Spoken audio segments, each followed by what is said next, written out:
Alright, welcome back to the Limited Lowdown. We're here with another Lost Caverns of Ixalan draft. I messed around for a little while, did some traditional draft.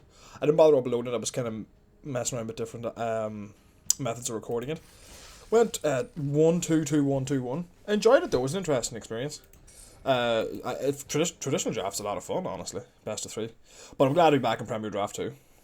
Surprised that is the queue. Huh. Maybe a lot of people are not enjoying this set. Although it's probably too early to tell yet. I've been enjoying it. I think it's pretty cool.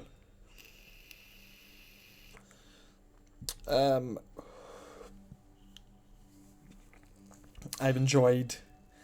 And a lot of people are saying it's a very fast format, but I haven't found that to be particularly true, although there are a lot of fast decks. But I feel like the tools are decent for dealing with them. And there's really a lot of stuff you can do in the late game if you build your deck around it, with discover caves, land cyclers, big craft payoffs. So now let's see what we open.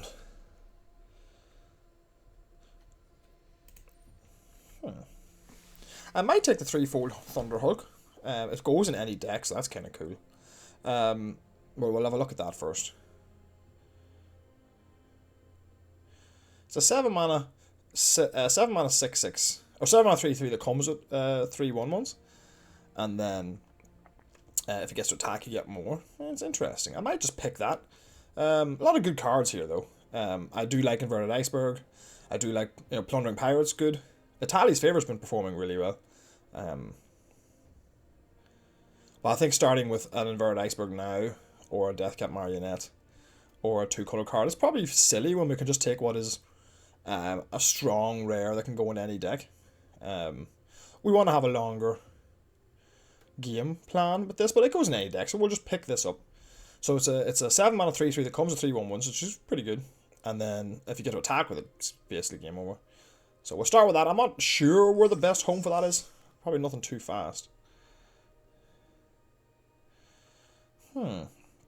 So nothing extremely strong in this pack. I suppose we're looking at the Lore Keeper, which is excellent if you have dinosaurs. But I don't want to start with it. Then the Sunscribe is a fine card in sort of any white-based artifact deck. The River Herald Scout's a fine card in basically a blue deck. Echo of Dusk works well in Descend. And Presence of Ages is good in green-black Descend. But probably the best card here is the Miner's Guidewing.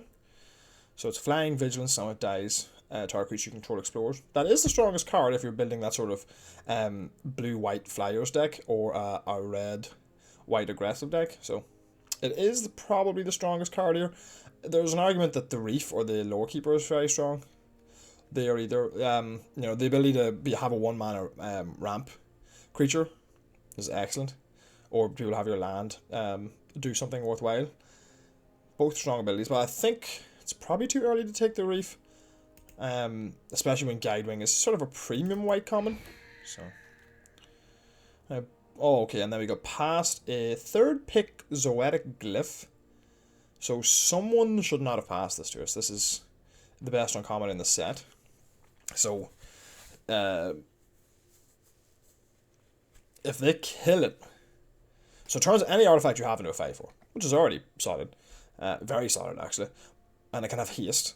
But if they kill it, you get to discover 3. Not if they kill it in response to because it needs to be put into a graveyard from the battlefield, so it does need to be attached to your creature or your artifact, first.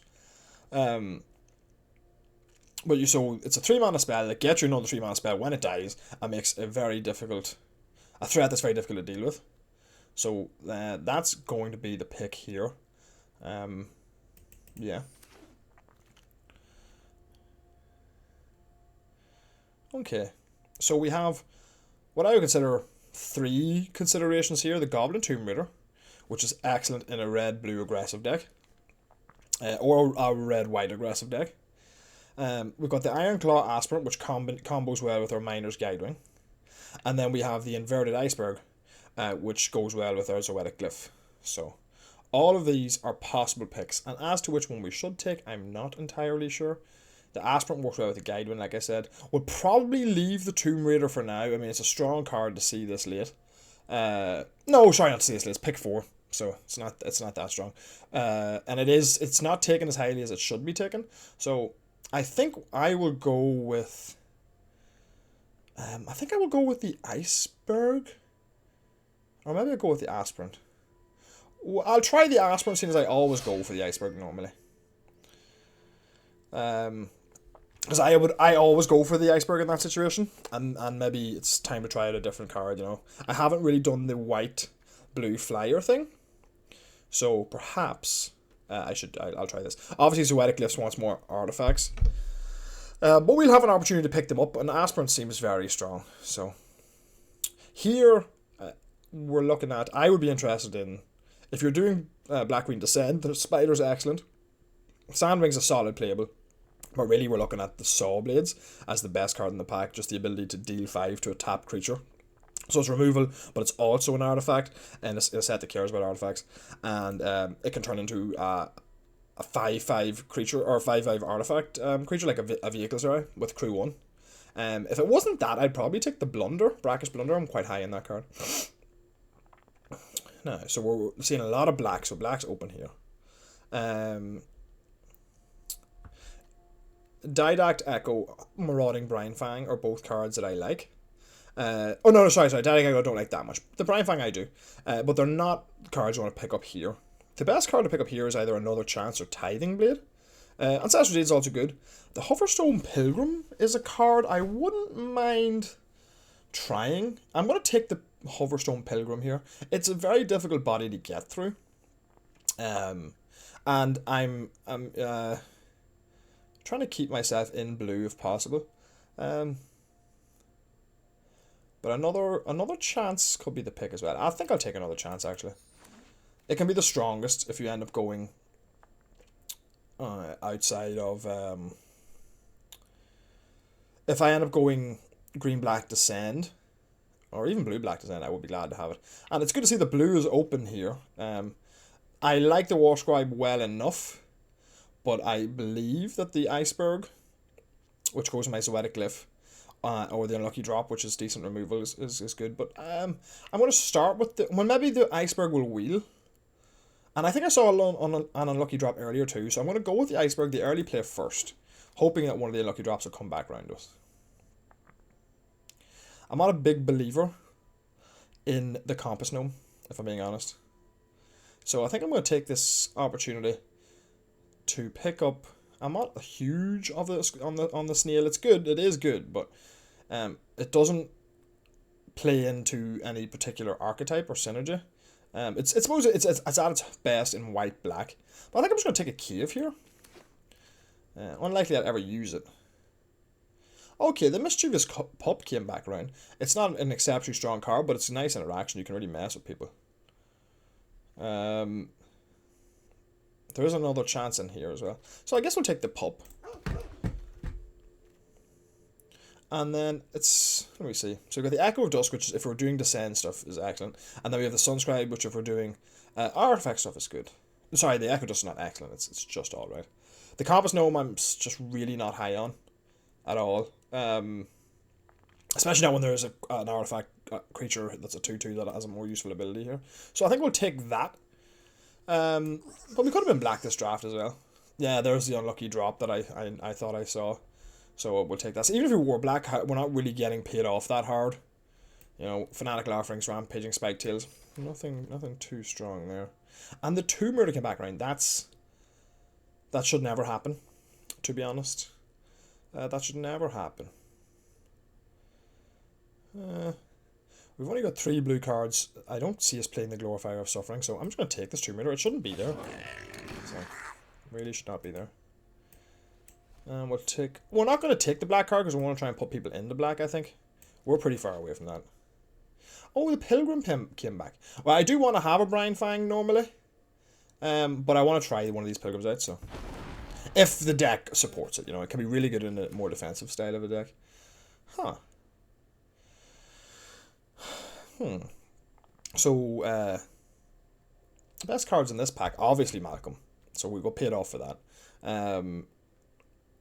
Then there's the C-Note Scout, or however you pronounce it, and the Creating Minecart. So like a 1/1 that explores, could be like a 2/2 on turn 1, is very nice. minecart creating treasure tokens and being crew 1 is also really nice. Especially in a deck that cares about it, but almost all decks will care about it, but especially in blue-red. There's an adaptive gem guard, which was picked up earlier on. Actually, we didn't see that wheel back, so we'll see what happens there. It looks like somebody's taking the artifact payoffs, which makes sense. We didn't get the inverted iceberg back. We didn't get the adaptive gem guard. We didn't see any oaken sirens or anything like that. So here we're going to take Malcolm. So yeah. So just for anyone who's not entirely sure what Malcolm does, it's what do you call it? When you deals combat damage, you draw a card, then discard a card. And then if you ever get to 4 counters, quite unlikely, you'll get to cast a discard card without paying its mana cost. That's very strong. But for us, for our sakes, it's just a 2-mana 2/1 flash flyer. Now, nothing really here for us, but nothing overly strong anywhere. Cosmium Blast. If we are doing the flyers thing, which what have we got so far? We got a Miner's Guidewing, an Ironclad Aspen to help it out, and Malcolm. So we're not really doing the flyers thing.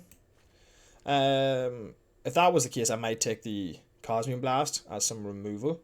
But I think here we'll just take a Sandwing, actually, as a plain cycler. Not a particularly strong pack here for any colour, really.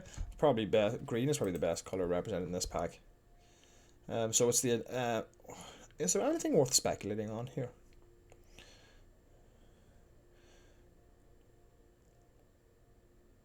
I've never played with the adaptive gem guard, but I have a strong suspicion we're going to get another opportunity to do so. So let's see. We've got 2 artifacts, 3 artifacts for the Zoetic Glyph. I suppose they don't really count. I could take an Ancestral Reminiscence for some card draw. I could take an adaptive gem guard. I could take Promising Vein, maybe. Maybe I should have taken a Promising Vein there. It's pretty close. Okay, so there is another. There's 3 white cards I want here. A removal situation. We have 1 piece of removal. Unlucky drop, I guess, is 2. So a Duskcrow's Reliquary will be an excellent choice. It's very cheap. Problem is we need things to sacrifice. So the iceberg kind of works, but we don't really want to sacrifice that necessarily. So we're gonna have to try and pick up a couple of weaker things, or anything that makes sort of a map token or a 1/1. So maybe if we can find an All-Tech Cloud Guard for this. We'll see if anything wheels out of this pack. I can't imagine it will. Oh, perfect. So a brilliant black card and another good black. That's more of a black-white card, really, but a brilliant black card in that. Black. Somebody's getting hooked up with black, I think. I'm going to take the Tinker's Tote here. Creates 2 1/1 colorless artifact gnome creature tokens, and then you can sack it to gain 3 life, or you can just use it to craft. It works very well with the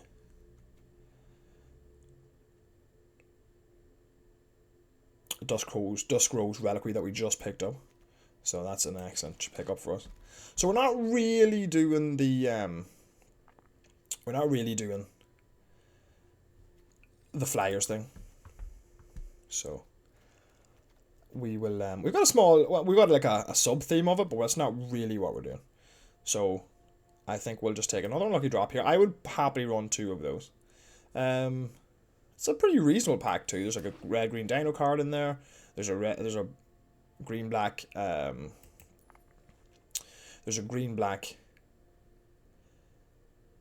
Descend card in there. So there's a pretty reasonable pack for most people. Now, Waylaying Pirates is a nice 4-drop. If you control an artifact, tap target artifact creature and opponent controls plus stun counter. That's excellent if we're doing the flyers thing. You know, just keeps things bogged down. What's our 2-drop slot looking like? Sunscribe, Aspirant, Iceberg Scoundrel with their Guidewing. We're doing okay, actually, so we'll take the Pirates here. We need more artifacts to really make them pop off. But we just got a pick 8 Cogwork Wrestler. Seems a bit unreasonable. It shouldn't be here still. Like I felt like I wasn't getting past much blue. But this, I mean, I find it difficult. Well, I suppose the person to my right is perhaps, that was passing to me in the first pack, is perhaps in blue. And that's why this one got all the way here. Yeah, I figured I'd see another adaptive gem guard, to be honest. I figured I would. Yeah. Will I play two of those? It's pretty unlikely. But I'm not going to take anything else here. Sunfire Torch is very late to see that. I guess we'll take it. Unlikely we'll play it. So, okay, I didn't need to pick the Hoverstone Pilgrim quite as highly. I just wanted to mess around with it. I haven't played with it yet. I want to see what it's like. Yeah, so all the black stuff's here. Archaeologist. It's very unlikely we'll play that. I should have taken that cave, perhaps. Ancestral Reminiscence. No, that's like a kind of really a blue-black card where you're discarding. And that. So I think we'll take a Boulder if we need more removal later on. Oh, we got Vanquisher of the Rose back. That's just a good card. And I don't need a second unlucky drop. Strange to see that come back so far again. And another 2-drop. Okay. It seems we're in roughly the right colours. I reckon white's open. The guy to our right, or maybe the seat to his right is in blue, maybe. Something like that. Like somebody, a couple of seats to our right is probably in blue. Now, how likely are we on another Sunscribe? Okay. Unlikely we're going to play them all. Really nothing here for our pack. If we were absolutely stacked with flyers, we might play the Might of the Ancestors. We're not going to play a second adaptive gem guard. I even picked it. Yeah, I did pick the second one. So we're not going to play a third one, that's for sure. It's unlikely we'll even play this Herald Scout.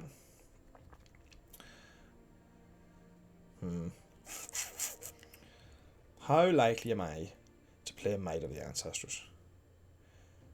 Over, what is it over? A River Herald Scout?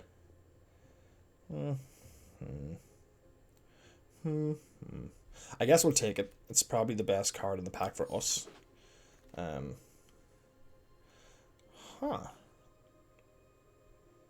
this is a pick I'm not sure about.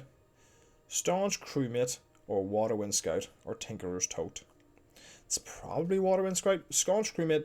I need an artifact or a pirate card. So let's have a wee look here quickly. We have 2 pirates and 11 artifacts. Actually then. Is it better than the Waterwind Scout though?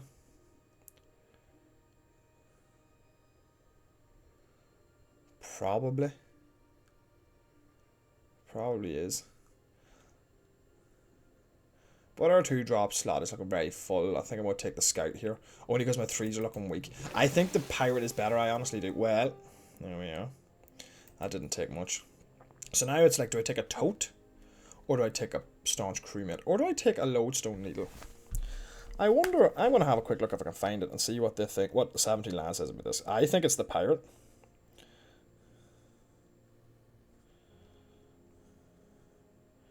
Just in general, right?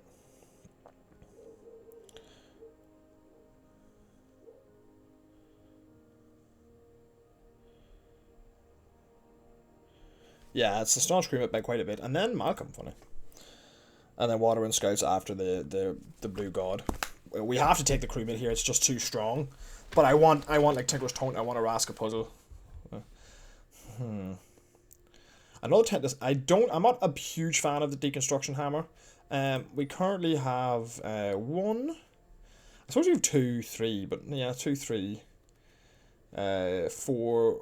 We do have 5 flyers. 5 flyers? 4 flyers? 1, 2, 3, 4, 5. Yeah, although buffing the Sandwing is a bit unnecessary. Our interaction is a Duskcrow's Valkyrie, a Cogwork Wrestler, Spring-Loaded Sawblades, and 2 unlucky drops. So I think 1 copy of Blunder here is the correct pick. Now I already have 1 Cogwork Wrestler, so I might just take the Cloud Guard, cut the Gem Guard all together. Again, I'd be interested just to see what 17 Land says about that. I think it's the Cloud Guard all day, you know. But just it's those are pretty close ones, I think. So the Cogwork Wrestler is like probably something like 59. It says here, yeah, and then All-Tech Cloud Guard is 60. Yeah, so I was thinking, is the Guidewing actually better? I'm going to take the Cloud Guard though. So we're kind of in the middle between the blue-white flyers and the blue... Oh, another Scout, wow. So maybe we must have actually knocked somebody off.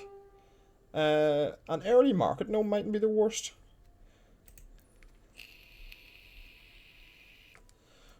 Early market wing mightn't be the worst. We might have to cut this pilgrim, you know. It's not really doing anything that this deck needs. So, probably will keep the threefold Thunderhook though. It's an artifact, you know. Yeah, I'm taking the gnome. I'm just trying to figure out, what we're going to cut here. Adapt Jam Guard. So we could have picked up a late brackish blunder. I guess we'll take a second one of those. I don't think I'll play it too. And then this is the same pack and all of the blue cards came back. Wow. Council of Echoes. We're not really descending. It's a good card if you are descending a lot. But we aren't. So. River Herald Scout. It's unlikely I'll play that. It is the pick though, so it would seem. But it's unlikely I'll play that. Autoclan Namark or the Dawn Runner? That's just a strong card. Puzzle Door as well. Wow, we kind of just forced everybody out of the deck. We'll take one Deconstruction Hammer should we need it. So we kind of forced everyone out of the deck, it seems.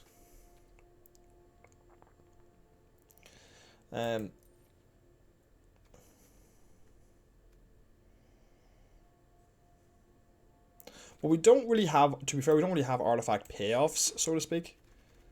I don't know that an adaptive gem guard counts as one of those. You know, so we don't really have payoffs for that.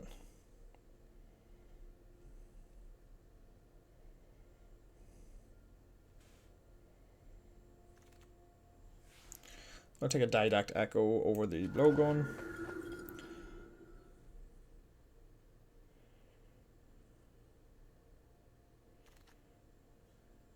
So we didn't really get any of the big payoffs.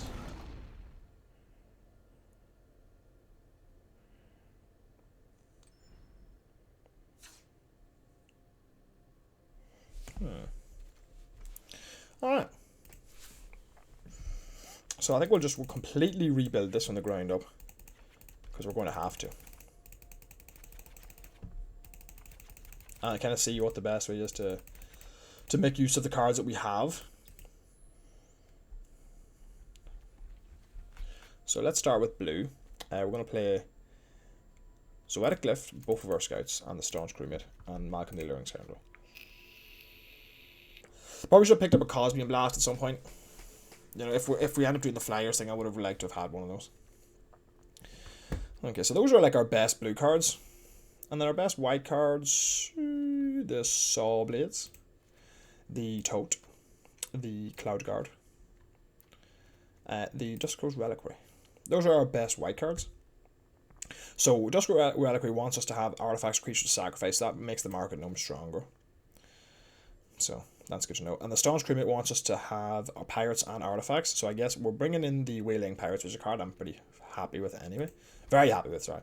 And then a Cogwork Wrestler, nice cheap artifact and some interaction. Okay. So currently we're sitting at 5 artifacts and 3 pirates. So we're sitting at 8 there currently.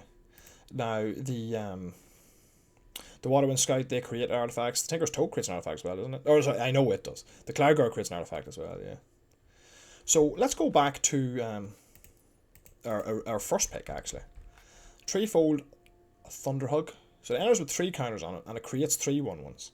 And you can sacrifice another artifact to put a +1/+1 counter on it. So it's pretty strong for the artifact deck. It's a shame we didn't have Clear-Fired Bricks in this deck. Somebody probably took that early, because we have...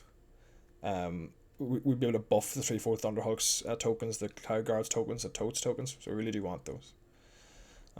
So then, an early card I'm always happy with is the Inverted Iceberg. It's kind of a blue-black and a blue-white card.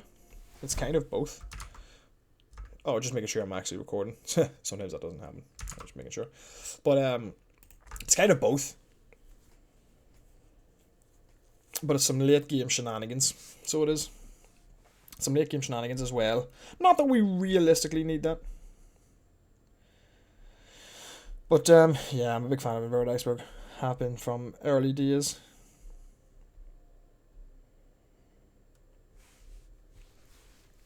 There was a Lodestone Needle which we passed as well.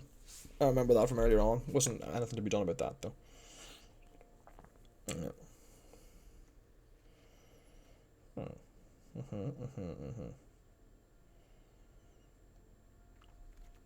So you have two 2-drops, two 1-drops. Although this is sort of an interactive spell, we're unlikely to play that in turn 1. I'd say we want to play at least a Sunscribe, at least one. I guess what I'm going to do then is I'm going to try a bit of the fly-in nonsense. So we'll play 1 Guidewing. Is that necessary?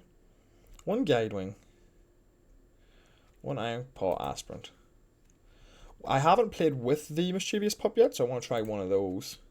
We'll play the Vanguard of the Rose because it can be very difficult to deal with. I'm trying to tap it. We try that. We try the Dawn 1 or 2, although I feel like we're getting pretty far away from the artifacts theme is the thing. Yeah, I feel like we're getting pretty far away from that theme. I don't love that.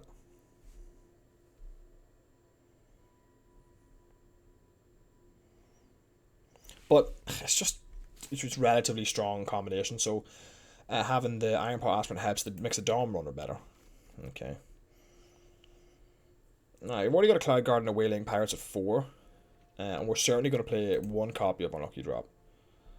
Right, and then the Waterwind Scout creates 2 map tokens, so they help us buff our flyers as well. Now, I wonder, should I consider... I guess I'll play a Sandwing and cut my land count by 1, perhaps. But I wonder, should I consider playing the Might of the Ancestors? I mean, it's more of a green-white card, I know. But something worth considering, you know. Now, we're sitting at 21 cards already. Our artifact count is 7. And our pirate count is 3. Okay, we do want more artifacts. So...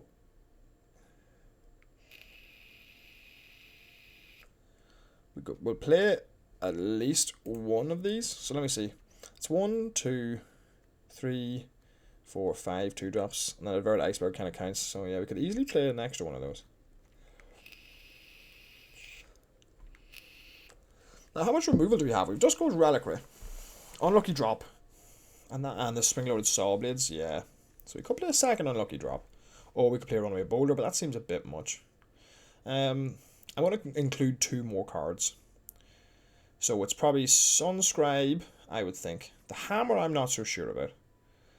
Oh, and there is a Brackish Blunder here, and I do want one of those. Okay.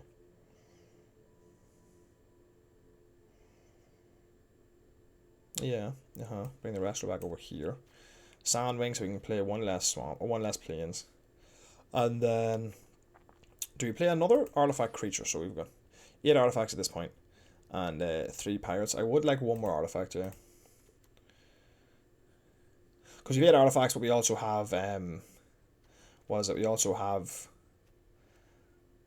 both the Waterwind Scouts which make artifacts as well, and also Cloud Guard that makes an artifact. So things that care about having artifacts in play is pretty good. And then we have the pirates to buff up the Staunch Crewmate. Is the Scoundrel? Yeah, he's a pirate. That really helps.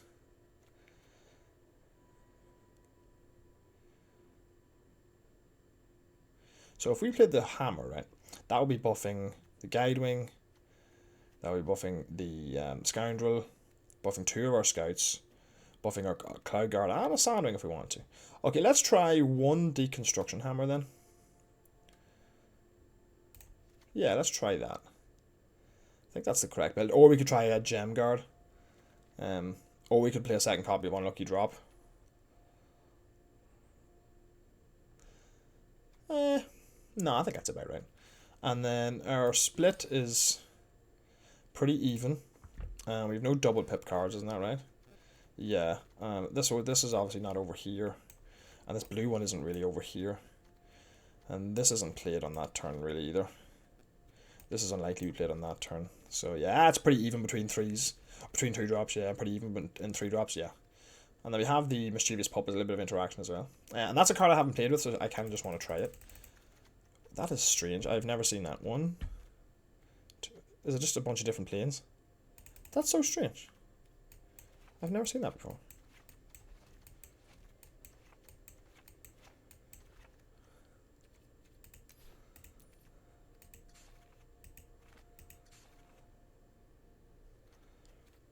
Are these all the different planes I can use? Huh. Where's the planes from this set? Are there no planes from this set? Who cares? I'm getting distracted now. Let's let it suggest lands, yeah, and then we'll cut one of these. Okay, done. Alright, let's give it a go. Give it a go. So, we didn't go full artifacts, and we didn't go full flyers. So, we sort of started... well, no, I haven't said that. We're not that far off full flyers, to be honest. But I do believe that we have enough of both to make the deck reasonable. Yeah, this looks very strong.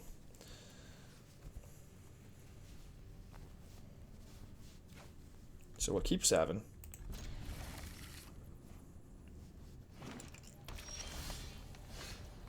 And we will play our Guide Ring. I also want to play second, I'm not sure. Probably Malcolm, honestly, just to get the loots off. Trevor Paddy and Todd, just okay. So we could be playing a big dino next turn. I'll have to keep an eye on that. It's possible I'm a little bit low on removal. But Malcolm should help me dig to it. So he can play a 4-drop dino now. Even just a Pathfinding Axejaw would be extremely strong here. So it would. If he's not going to tap it for mana, I'm happy enough with that. Malamet Scythe. Okay, so I need to find a way to deal with that pretty soon. So I'll flash Malcolm in now. Okay, but if I can just draw a Brackish Blunder, like, I'm in a wonderful... I'm actually... Should I chump this 4 damage right now to buy me some time? I think I will, actually. I think I will. I'll let Malcolm explore.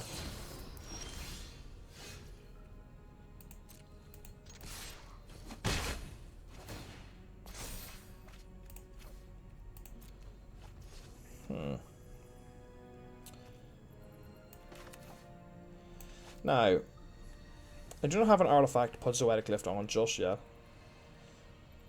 But I can... Yeah, so we'll go with a Staunch Screamer here. I might draw something worth putting it on. Now, Tinker's Tote, or the Iceberg. Probably the Tote, right? It gives me some more life as well.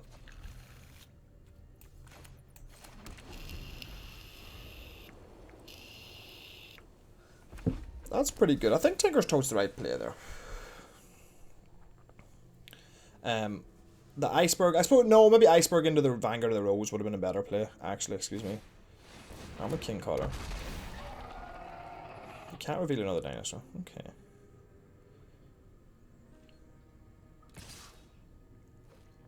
No blocks. I am glad I took that bit now.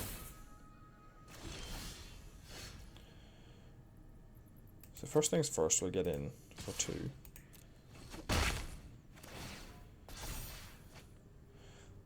Discard a card. We'll discard a Plains. Submit 1. Then I suppose we'll play the Vanguard of the Rose. And pass the turn now with the Saw Blades up.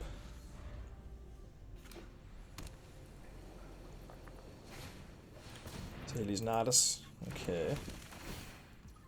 Resolve. I might just trade for the Armored King Collar here. With my Vanguard of the Rose. Seems like a sensible play. Just to slow things down. I've got other ways to win this game.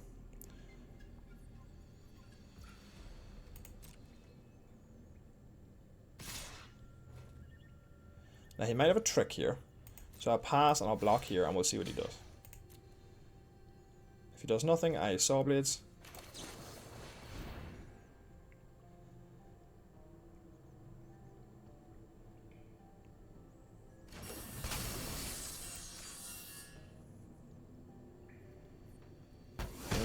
Safe. That was risky-ish. If he had Staggering Size, I would have perhaps regretted that. But I would have thought he would have used that to survive the block. That's why I blocked on the guy. Yeah, so Inverted Iceberg was probably the correct pick. Now that I'm looking at my hand and I see how I'm set up for these turns, I probably should have taken the Inverted Iceberg instead of the Tinker's Tote. You know. Just as radically. Okay.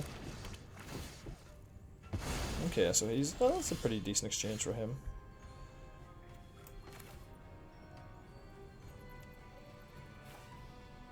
Now I can. Should I Zoetic Glyph the spring-loaded saw blades?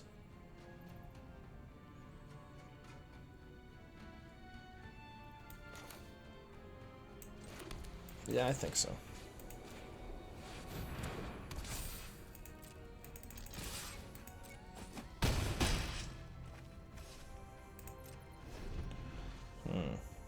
Okay, I'm in a strong position here now. There's no board presence. 5-4, yeah. Okay, cool. 7-7. There's a scry 2.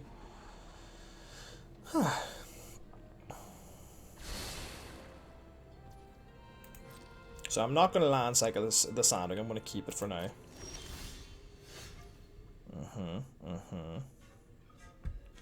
Now I can Tinker's Tote, create 2 1/1s. Or I can just Water Wind Scout.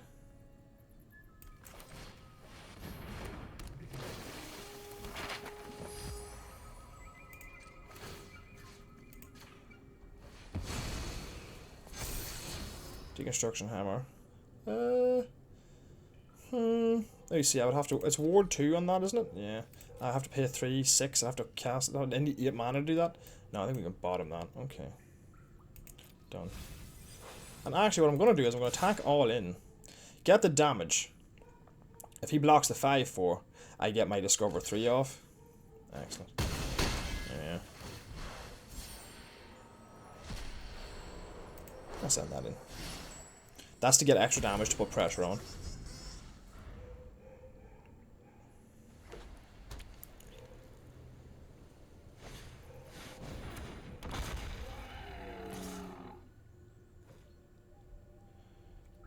I think I will. Will I chump here? No, I won't. No blocks.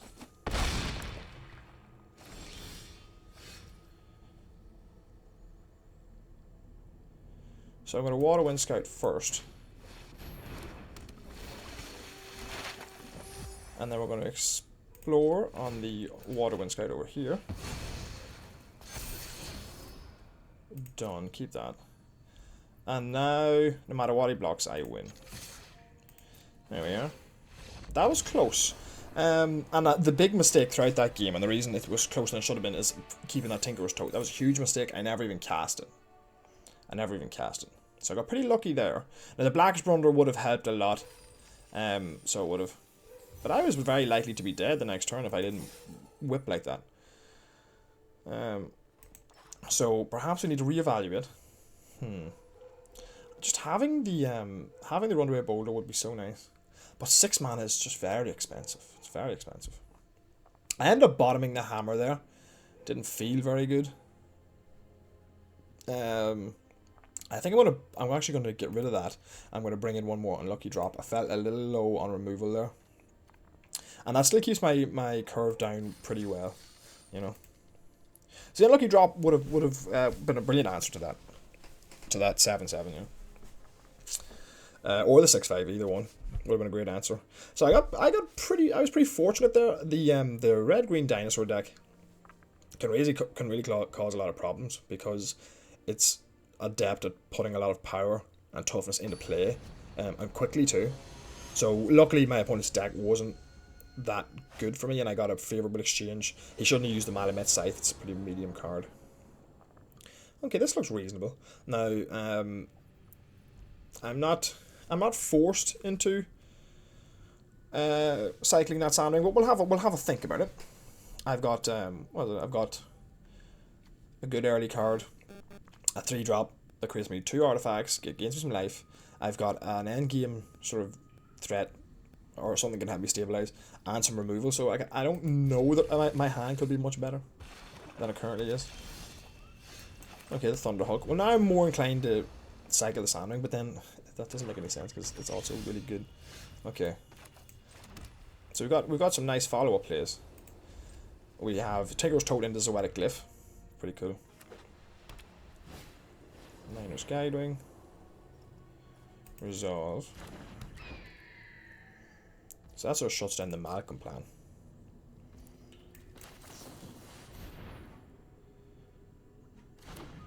He might have removal for it anyway. Okay. Am I trading this off? Probably not, but he has vigilance, so I don't know. He does have vigilance.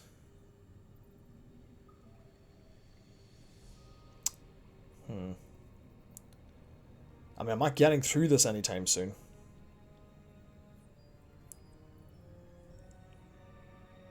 But I have the opportunity to explore and make Malcolm a 3-2, so I suppose we leave it there for now.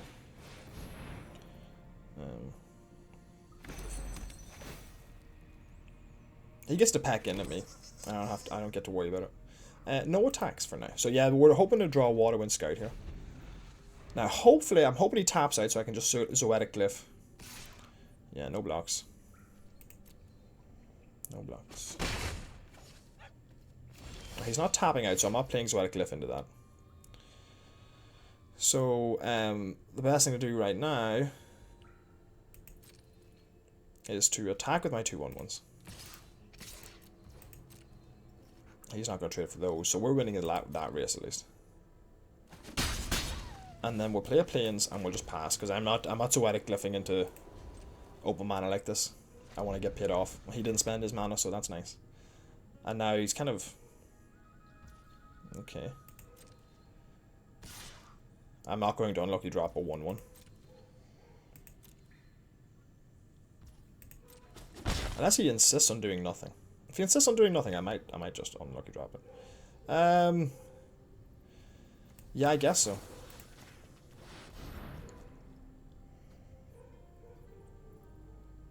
This is a good situation for me, because if he puts it on top, and he hasn't cast anything this turn,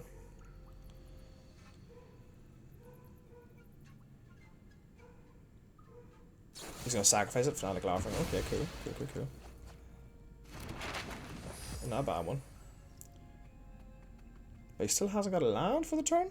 Or maybe because he's already in his end step. Yeah, he's already in his end step, of course. You're on your end step, right? Yeah. Just sacrifice a card. I have 5 mana here. So let's get in with the boys.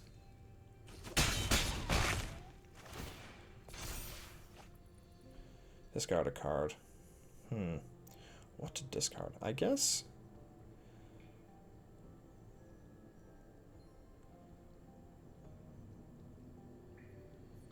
We can't discard Plains, because we can play Zoetic... Oh, why didn't I play the Zoetic Glyph that turn? I'm an idiot. Whoops. That was really silly play of me. So we'll keep both of them on. But I guess we should still Zoetic Glyph this turn. So we're either getting rid of the Thunderhook or the Soaring Sandwing. Right, let's get rid of the... Let's get rid of the Sandwing, just so I can try the Thunderhook out. That's not an ideal play, but... And then I made a very silly mistake. And should have played Zoetic Glyph last turn. But I'll play Zoetic Glyph now, it's fine.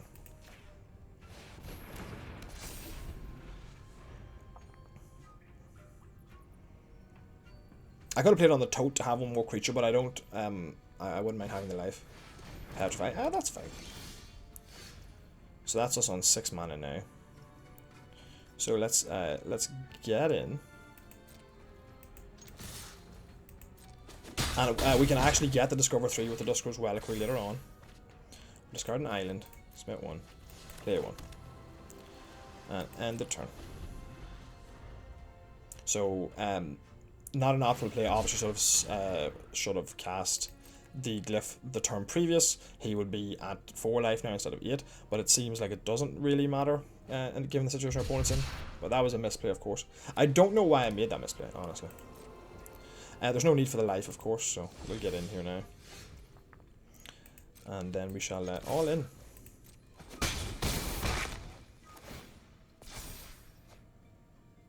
If there are 3 or more, or if there are 4 or more reverse powers. Okay, so let's discard the Sunscribe, submit 1. And then we will Ironclaw Aspirant. The 1/1, I suppose. And end the turn. As next turn, technically, we can cast 3 forward fun. Well, he's dead anyway, so it doesn't matter. I'll take Cloud Guard. Yeah, too little, too late, unfortunately.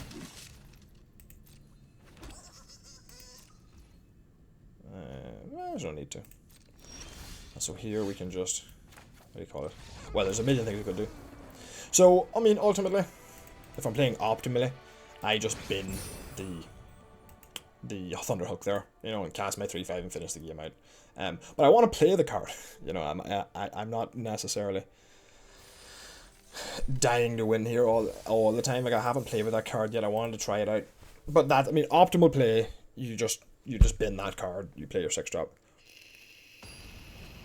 The difference between 6 mana and 7 mana is large. It's not just a factor of one. You know, it's how when are you gonna draw that land? So, okay, this is going to hurt my opponent a lot.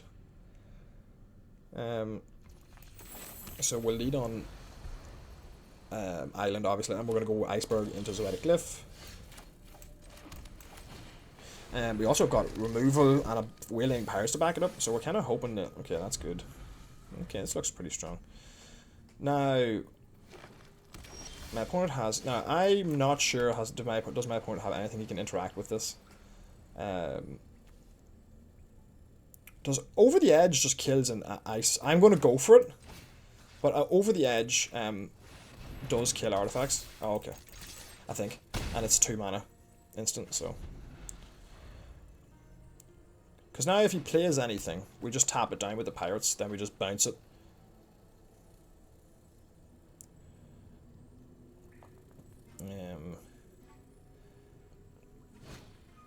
Deadwood. Ah, that's fine.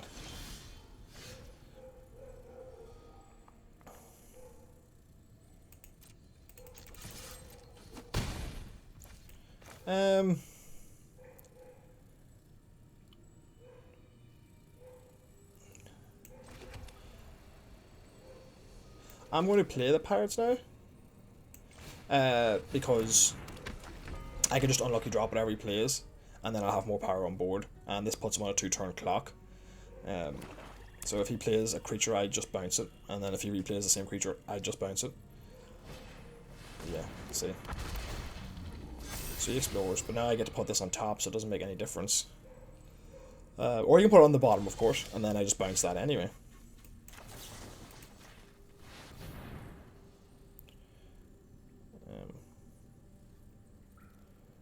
If he puts on the bottom, he puts on the top, and I attack. I play an island, and then again, if he replays it, I just bounce it and I win. So glad I put the second unlucky drop. What would this have been? A deconstruction hammer? Yeah, that wouldn't have made any difference at all. Yeah, I want to like deconstruction hammer. I do, and that is game, my dear man. Very nice. So again, just seeing the power of Zoetic Glyph.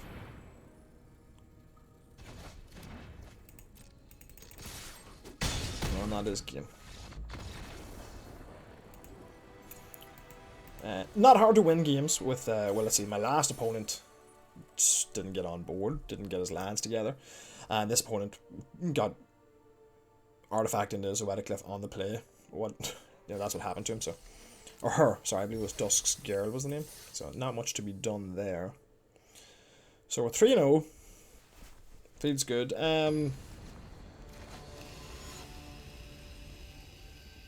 As it stands, we've had the artifacts when we need them.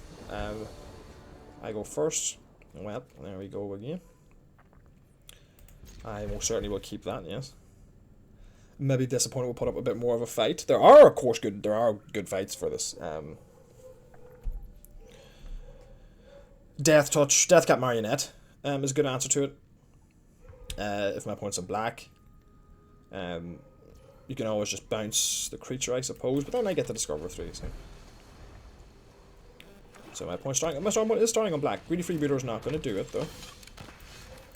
But if he plays a Deathcap Marionette, we're in business. So I milled one of my Cogwork Wrestlers, which is a shame.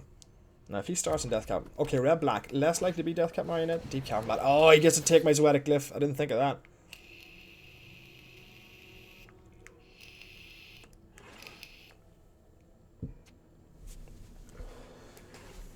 Luckily, I have a very good follow-up 3-mana play in the Dawn Runner. What did he take? Oh, okay, well, I'm playing at. He maybe has a plan for this. It still doesn't scare me.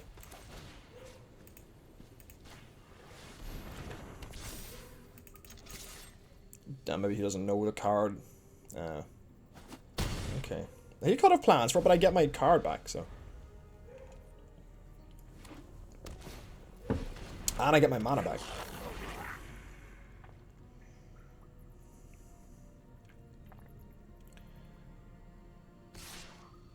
Yeah, get in. Yeah, sure, get in.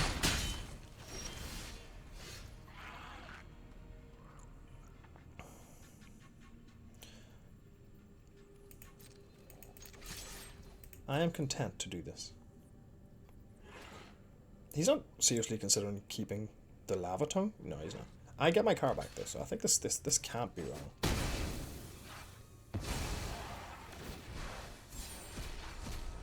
Malcolm, wonderful.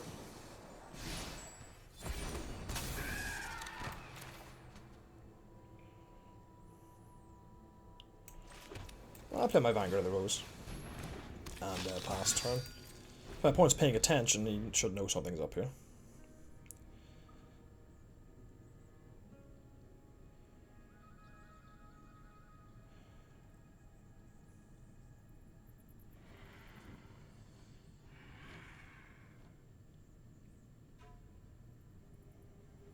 I should have realised it was pretty unlikely he was actually going to attack into this with the 1/1 bat. He should probably keep it back, yeah. But then maybe I just take the trade, you know, because I cast this guy for free. Somewhat standard, alright, fair. What's his plan now? I'm not going to block with Malcolm, so. Deadweight, fair enough. This works out though, because now he's definitely going to attack with a bat, I'm sure. I'll just saw blades that. Take no lifelink. I have 5 mana worth of players here, so that's nice.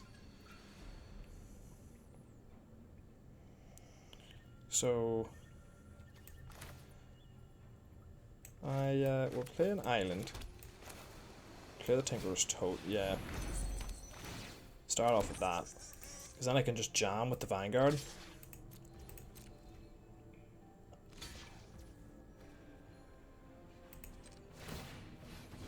Sack this thing. Sack one of them. Keep the toad around so I can spend my mana next turn. So he gets a treasure.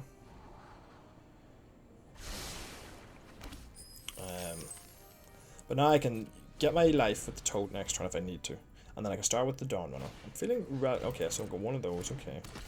How much does it cost to craft this? 4? Okay, so that's a play for the following turn, perhaps. Pass. My turn. I guess I don't need the life, so I'll leave it there for now. Okay, so we're on 6 mana, that's excellent. So I will send this. And I will send this. One attacker on it. And this time I'm just going to, what do you call it?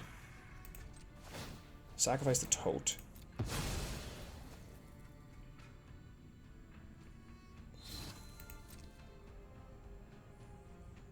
Fanatical, Fungal Fortitude, yeah, that's fine.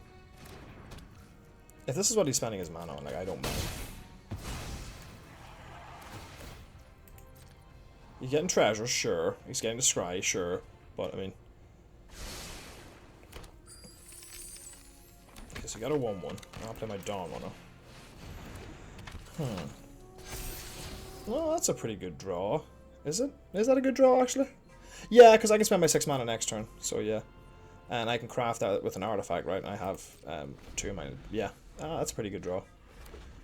So now I can make my 2/2 3/3 double striker. Then I can craft my spring-loaded saw blades, and then if I draw a land the following turn, I have the 3/4 Thunderhug. So he's going to craft his Sunbird Standard, but he only has black cards, right? So it becomes a 1/1, correct? A 1/1 flyer. Or does he have a red card that I didn't see? Oh, of course, I didn't see that. Okay, that's nice.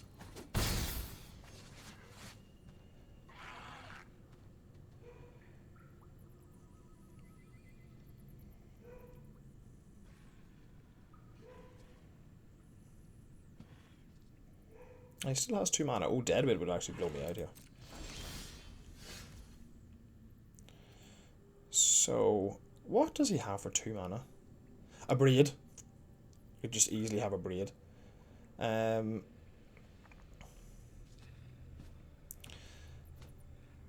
And so if he has a Braid, then I should really put this counter on the Vanguard, I think, if he has a Braid. And then next, I'll send this and this. 2 attackers next, there you go. Just in case he has a Braid, this spreads my threats out. That's fine.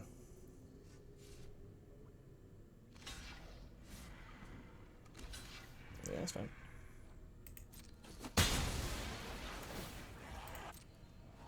Okay.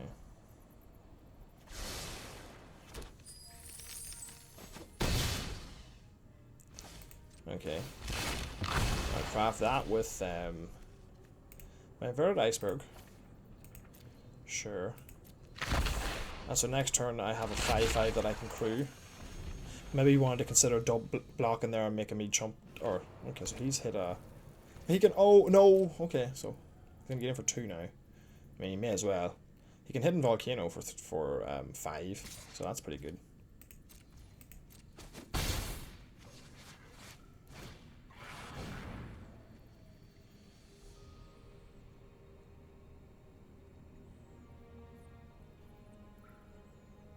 Oh, okay, that's not the worst. He kills everything he has, and I have a Thunderhawk here. Yeah, that was pretty cool. I didn't think about the Kiev thing.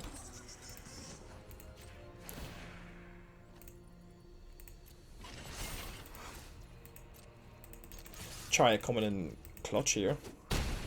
That was a brilliant draw. He's dead next turn. If he whiffs, he can bury treasure. Oh, he can still discover 4 off one of the caves, right? 1, 2, 3. Yeah, he can still discover 4. That's his play. Naturally. Yeah. And he can still discover 5 off that. This is a pretty cool deck. I like how it's going. What does he hit? He hit a Fungal Fortitude. That is unfortunate. Put it into your hand, I suppose. And that'll be that. An interesting game. Interesting game. So I was playing around a Braid when I probably had no need to. Perhaps I he had 3 mana and it was giving them the option to do something. What was it? What did we see out of him? It wasn't a Caven. Maybe I was misremembering.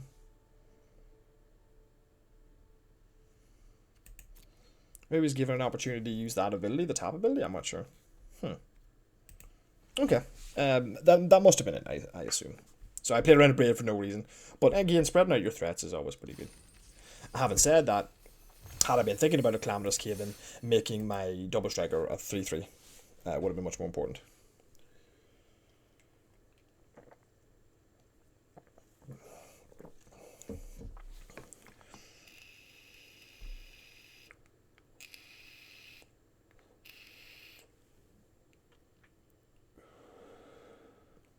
So there were cards that I hadn't played with, and so far I've been impressed with them. So that was the Vanguard of the Rose or whatever it's called, that 3/1. Very impressed with that game, especially when it's supported. Tinker's Tote was obviously the perfect draw with it. It gives me 3 things to sack to it. Obviously, if my opponent knew a little bit better, he would have taken Zoetic Glyph and I would have been in a much better situation there. Or maybe he did and he just thought he would trade off, but then again, I get the free card and the mana rebate, so I'm not so sure. Hidden Magamoth, that was nice. What else has been good that I have tried so far? I go first. Okay, it's not the same power level, but I'll happily keep. I'll start with blue here. We do have quite a few 2-drops in the deck, so hopefully we'll hit one. And there we are. Perfect 2-drop for me. Verd Iceberg, very nice. My opponent has Cogwork. No, he can't. Can he have Cogwork Wrestler? Staunch Crewmate's kind of lame, milling that. But what do you do? So yes, no, he has Cogwork Wrestler, so worth remembering that. Keep that in my mind. So probably against another blue-white artifacts. Although maybe he's mono blue, you never know.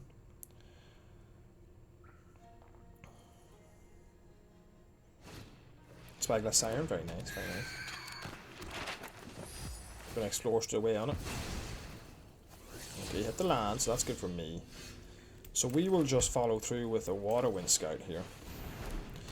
And pass our turn. I know he has a Cogwork Wrestler, that doesn't make a difference. I can still attack into this thing. Bird Iceberg, so okay, we're on the same plan. Okay. Okay, so he's really leaning into the blue mana at this point. Okay. So I know he's Cogwork Wrestler, but like I said, it doesn't make any difference. Shall I explore, is the question. And then play Tinkerer's Tote, or shall I just Waylaying Pirates? I think I will explore first and foremost.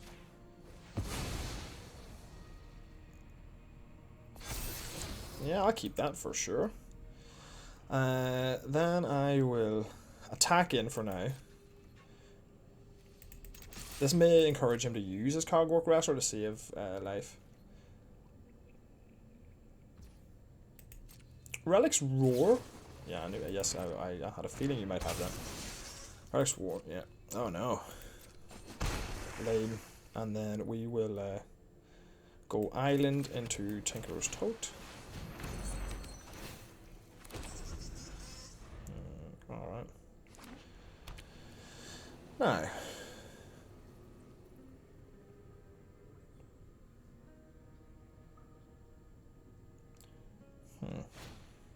Waylaying Pirates.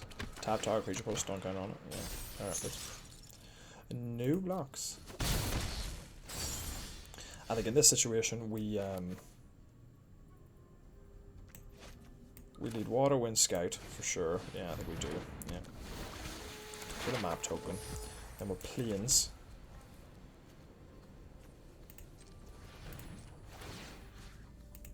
Get this guy to explore. Mischievous Pup. Return to one of the target you control his owner's hand.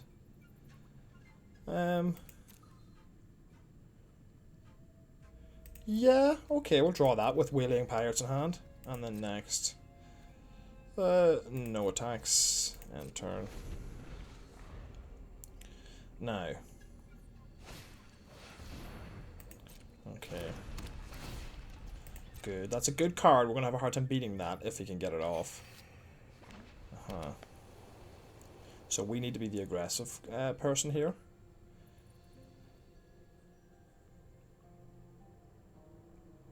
We do have 2 3/3 flyers, so that's not the hardest. It's still a 4-turn clock, so he's going to get his bricks off. We're going to be a problem. Ah, very nice.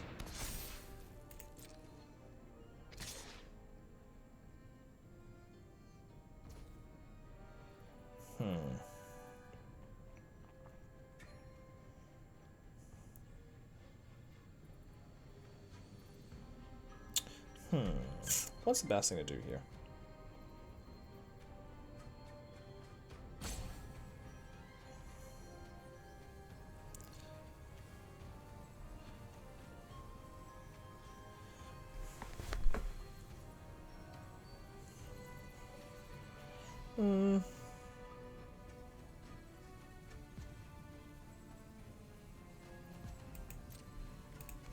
We'll chomp it for now, I think.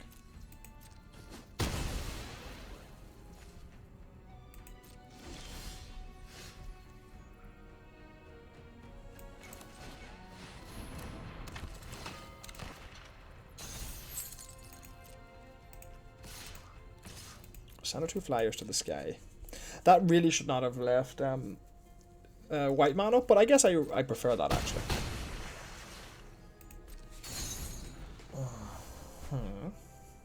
Because I can keep it locked down, not perpetually, but for a while, if I Mischievous Pup back my pirates.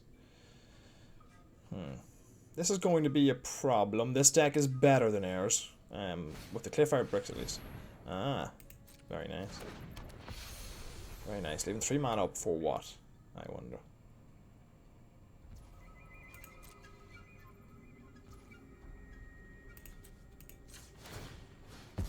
He could have Confounding Riddle.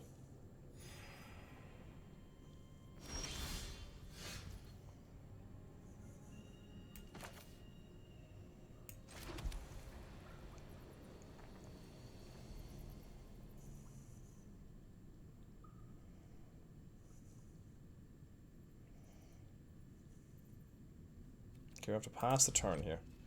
I could have inverted Iceberg there, but I feel like I'm just going to leave it with 3 man up. He could have Confounding Riddle. Glowstone Needle. Okay.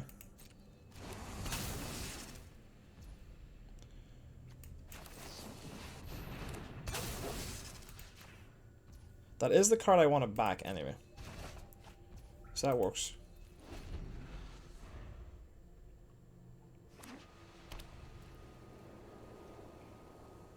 Now, he doesn't have the mana for Clearfire Bricks just yet. It's 7. Pass.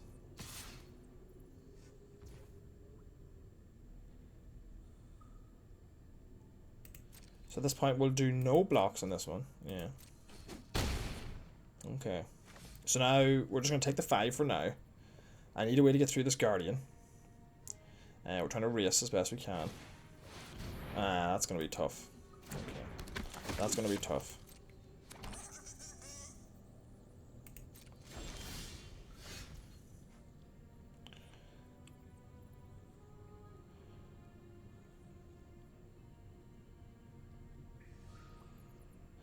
I kind of need 1 extra mana at this point.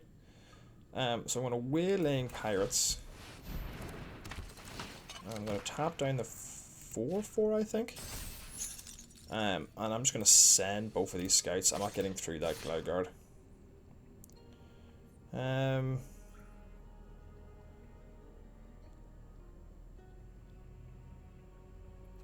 Yeah.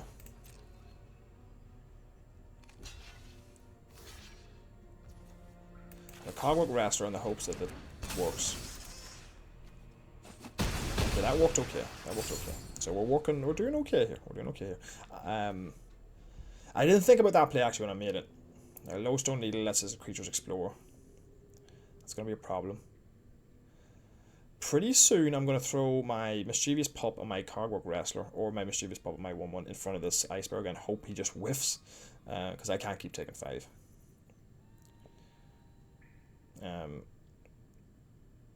He's like myself, he's just waiting on 1 more mana, you know.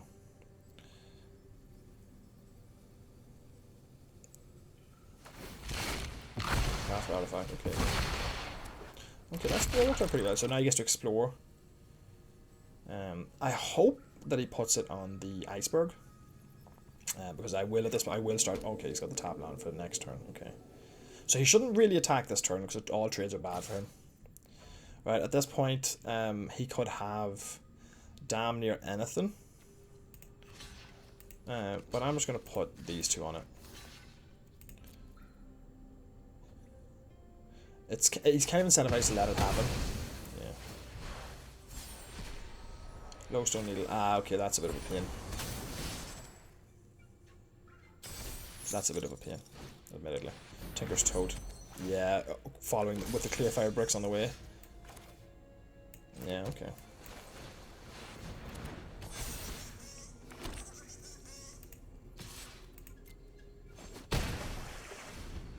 Because now he just flips the Clearfire Bricks, all of his creatures get +1/+1, and we are in a hell of a lot of trouble. He's also got a hidden courtyard, so he has the advantage of that as well, should we like end up gassing out. If I draw a land next turn, that's pretty good. So what am I thinking here?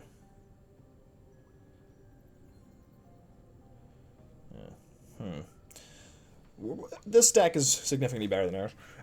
Guardian of the Great Doors coming in. He's actually not going to flip his Clearfire Bricks. That's the first thing I would do. Right? Yeah, he would just buff his entire team. Oh, Petrify is a nice one to see. Petrify is a nice one to see. He's incentivized to take my Thunderhawk out with it, so that's not the worst. Oh, he must have drawn a land this turn. That's what he must have done. And then he'll flip the Clearfire Bricks, and just, I would... I mean, you have artifacts for days, right? Yeah, you got to invert artifact in there. What's he thinking? This turn you're flyer under 5/5. You'll have 4 2/2 gnome artifacts. You'll have a 4/4 pirate, a 3/4 Cogwork Wrestler. Interesting. Well, now I technically have a shot. Get rid of that.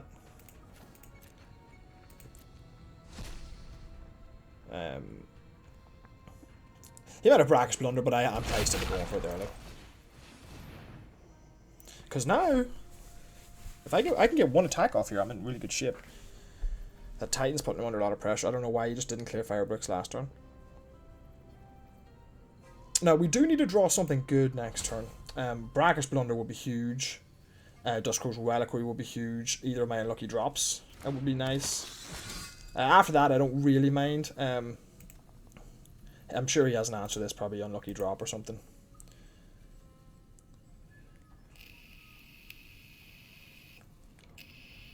I will not be attacking this turn, as it will end it very badly for me.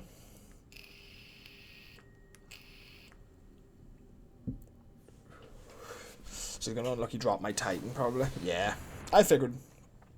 Do I put that on the top or the bottom of my deck? I have the ability to play it and flip it again next turn. Is that good enough? What are my other options? He gets aggressive. I draw a bounce spell, and then I kill him with 1, 2 in the air, and then he'll have, say he has like 3 or 4 blockers behind. I'm not sure if I should keep that on top or not. What's my other option? Because it's going to buff all his creatures. It is a way to guarantee I get to spend 8 mana next turn. How likely am I to draw a land? Duskro's Reliquary, Market, No Mouse, Guidewing. Subscribe. I gotta feel like that's the best draw I can have, honestly, when I have the mana to cast it and then immediately craft it. I have no artifacts in deck currently, but I can just get rid of the one of the 1/1s or the 1/2. Okay, interesting. Draws into a Petrify, nice. Petrify's my Scout or my Thunderhawk? I think you're supposed to Petrify the Scout, actually. He's really not interested in crafting these clear-fired bricks. Maybe he doesn't know how good it is. He's got a land now, though, so he can do that this turn. But then he can't Petrify if he does that, so that leaves me in a decent shape. If I Petrify this, okay. I feel like that was the incorrect thing to do. I suppose you can craft the Lodestone Needle now, if you wanted to. Into the Guidestone Compass, but...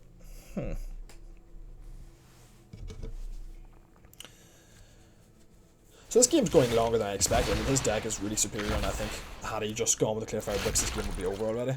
But I guess he's being safe. Quite likely to hit a land, I would think. Deconstruction Hammer, that's fine, can kill one of my artifacts. I have nothing particularly strong here artifact-wise. Now, attacking with the 5/5, yeah, is not a good call. So we'll get in with this for now. Mill land, draw action. Excellent. And we'll just flip this again.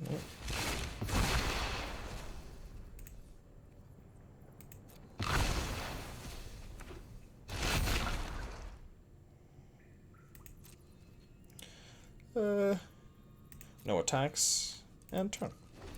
And then, I'm just thinking here. Deconstruction Hammer. You can attach that, equip it, kill my Iceberg Titan. But I still didn't have anything better to do, so. And if that's what he's going to spend his mana on, it's not the worst. I still have outs. Especially if he gets greedy, I still have outs, you know. He's still not Clearfire Bricks, I just don't understand why. I can't get my head around it. Oh no, he can this turn. Oh no, he's going to do it. He's going to do this. So he's going to attack. And then he's going to kill my Iceberg Titan. Which is understandable. But like I said... Okay, so he's going to hit another land. This is good for me. I'm having luck in this situation. So I will just eat the 2/2 with my 3/3. He didn't even attack? What?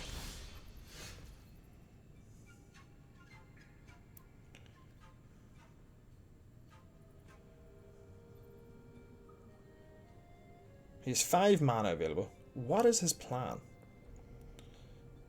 Alright, I guess I lead with the unlucky drop to see what he does.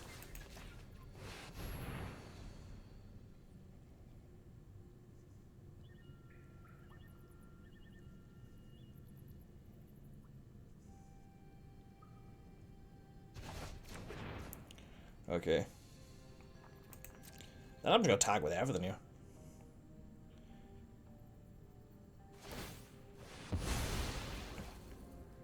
Yeah, yeah, fair, fair, fair. That's fine, that's fine, that's fine. Now I don't attack with everything. But I do send this in.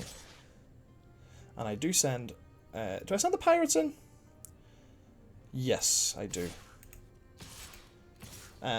He can trade his pirates for my pirates, or whatever.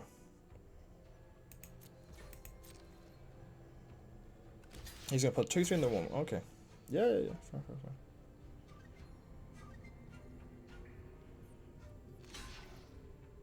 This works out for me. Okay, I will kill the pirates first, thank you. Done. And then I will sacrifice an artifact. Submit 1. Give him indestructible play on turn. There's a very strong possibility I could win this game. Very strong possibility. Like, if you had a clear fire bricks earlier, you would have had a lot more creatures to have in there. Because now, it's getting to the point where, like, another unlucky drop or a brackish blunder on this flyer and I can just win. Oh, yeah. 14 cards in deck. This has been a slow burner. Good game.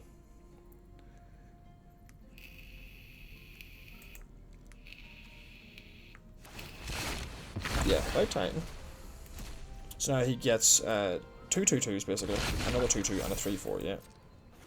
Which is fine, but what do? You can't attack. Now, he can't... Oh, he can play the Guardian as well, which is a really nice turn for him. If he just taps both his compasses and everything, yeah. Really nice turn for him.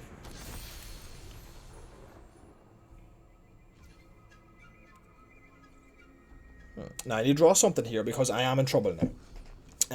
The Guardian of the Great Door, if I hold back, he can just...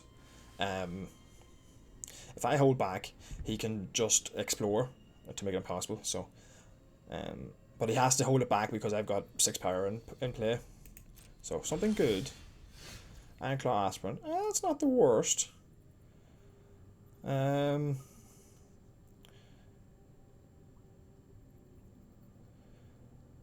think we just take it easy for now. Put a +1 on one of my Waterwind Scouts, I think.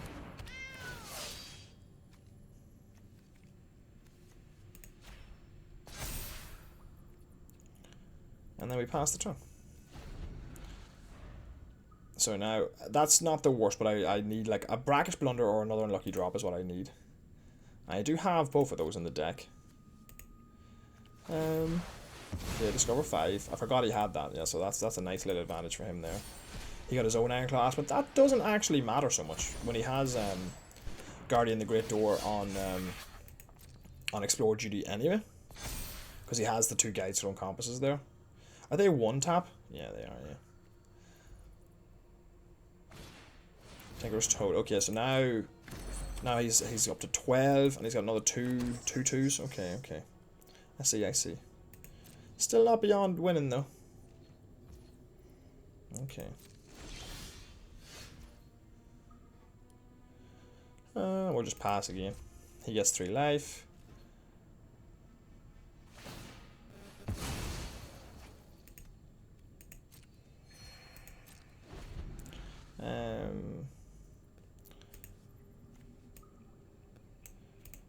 So yeah, again, this is... Okay, yeah, so he's going to let one of them explore. Okay, that's fine. Okay, oh, okay. So he knows he can get another +1/+1 counter if he activates it, yeah.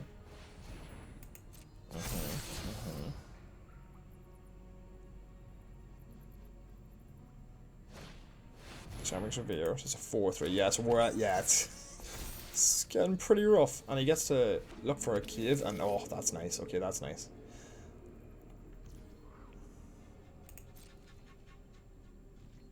Oh, okay, he's being very cautious. I'll give him that.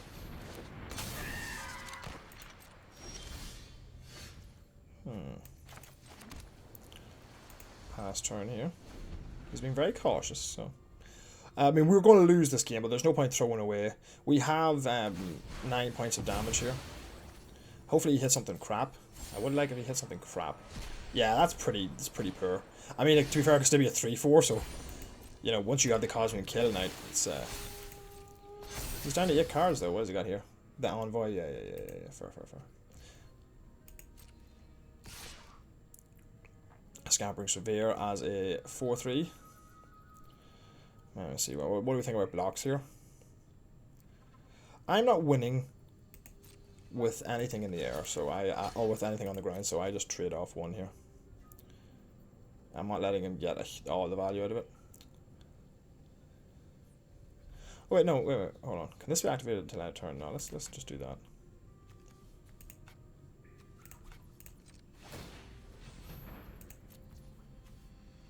Ah, okay, yeah, no, I made a mistake. I should have just blocked with that. Would have been the exact same situation where the surveyor would be dead. Gem guard, okay. He can grow massive, yeah, that's true. But that's just not a problem as it stands. You gotta be careful here. Yeah, making everything bigger, that's cool. All I need is like just a bounce spell. That's all I need. I have enough to chump. No, I'm getting pretty close to not having enough to chump, actually.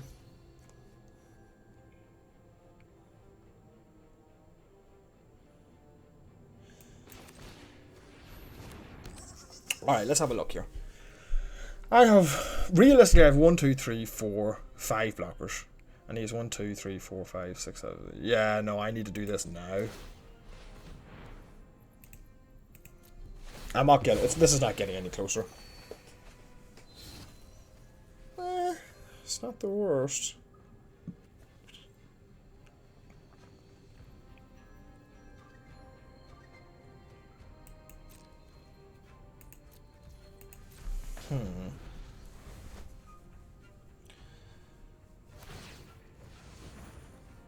Sure.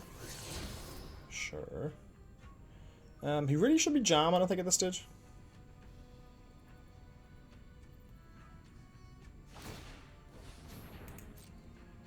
Sure. Got a guide ring, that's nice.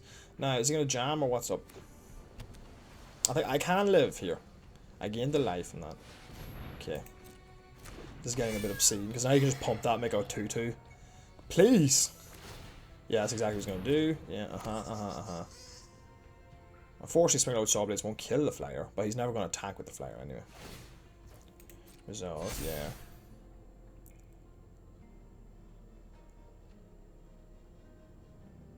This game is out of our control. I think even now, even if we hit the Bragg's Blunder, I think it's too late. What's he thinking? You're just going to send a 6-6 in and a 4-3 in? Yeah, 4-4. Oh, a 4-4. Okay.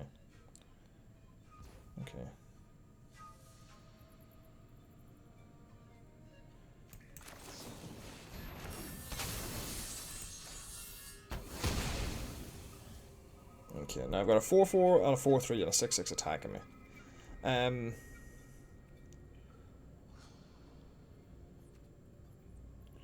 So that's 14 damage.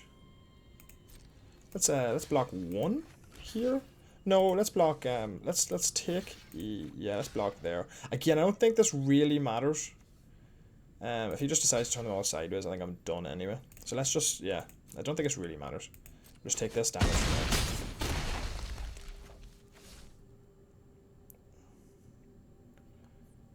What am I sitting at? I'm sitting at 7 damage. Like, I can't even kill him, really. The game is basically over. Okay, Johnny's Dawnrunner. The Guide Wing, is that helpful?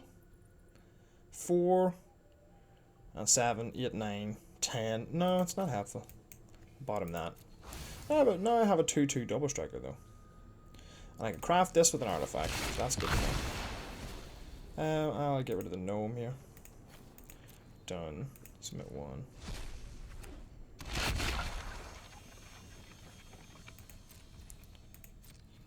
No attacks. I'm pretty sure I'm dead, but this time I can Vanguard of the Rose and sack the one that crews the Blade Wheel Chariot, so. The Guide Ring's kind of a problem because now I can't push past. I'm pretty sure if he did the math, I'm just dead. And he probably has figured that out.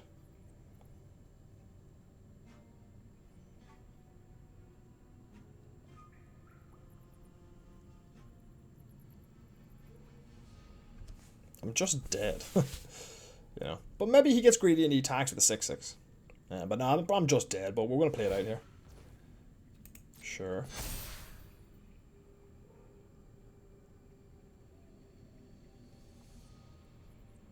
Making your 7/7 bigger isn't actually fixing anything. Okay. Yeah, it's just game, like. That's so cool. It's nice to see the deck go hard, like. Even to see the Envoy doing well here. That doesn't make any difference. So making them bigger doesn't matter. The more you tap, the easier it is for me to survive, I suppose. You're just tapping stuff that could kill me.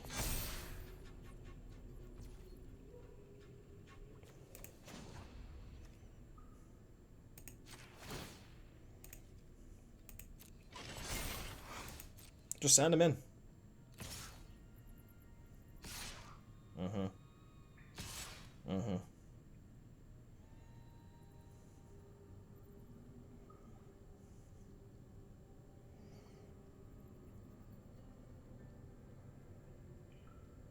Just do the math, bro.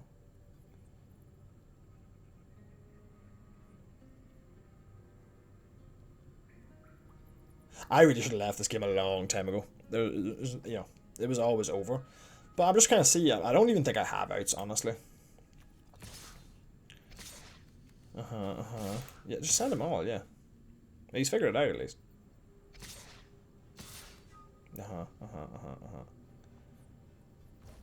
Alright. So pass to blockers. So 5/5 goes on 4/4. Let me see. 3/1 goes on 4/3. Yeah. Kanjani's Dominator goes on the 2/2. Let me see. 3/3 goes on 2/3. 4/4 goes on 3/4, right? Cogwork Wrestler goes here. Right, and then I take 3. I should kill the 3/4. Can I kill the 3/4 in any way? No. I take 3.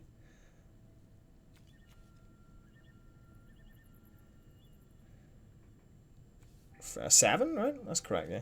Okay. 6 blockers. Nice. Tap him.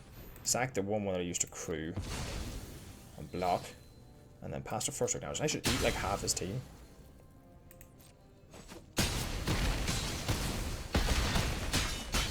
Whew! That was close.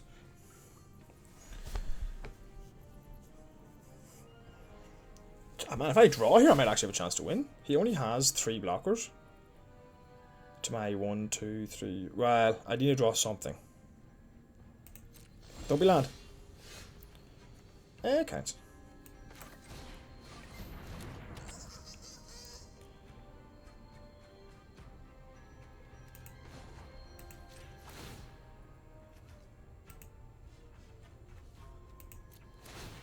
Scry 1.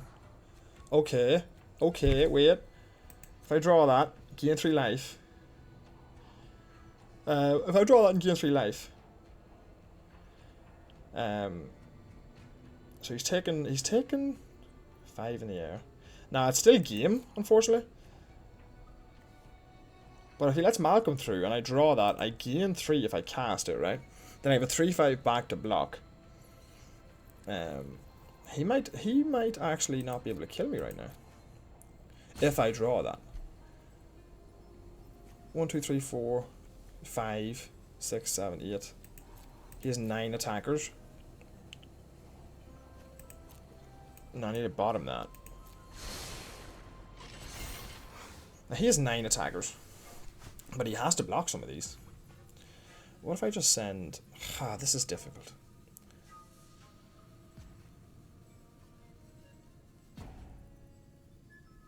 Yeah, I think at this point I just need to send them all.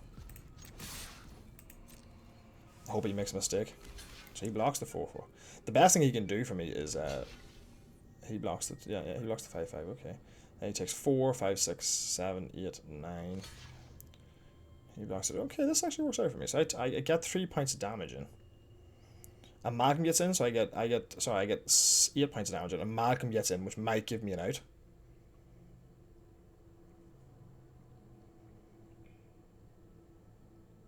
Malcolm might give me an out. I don't know if it will.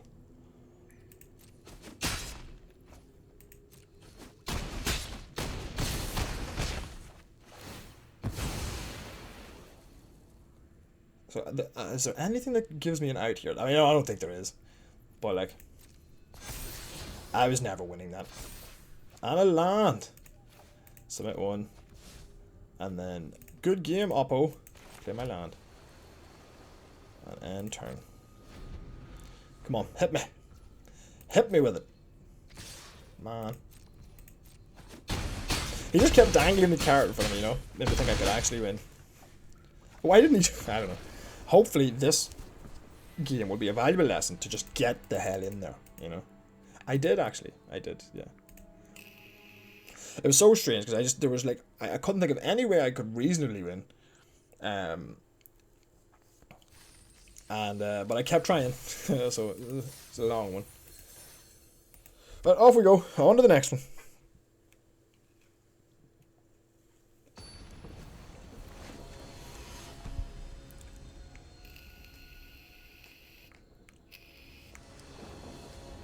I go first. Yeah, that was pretty strong.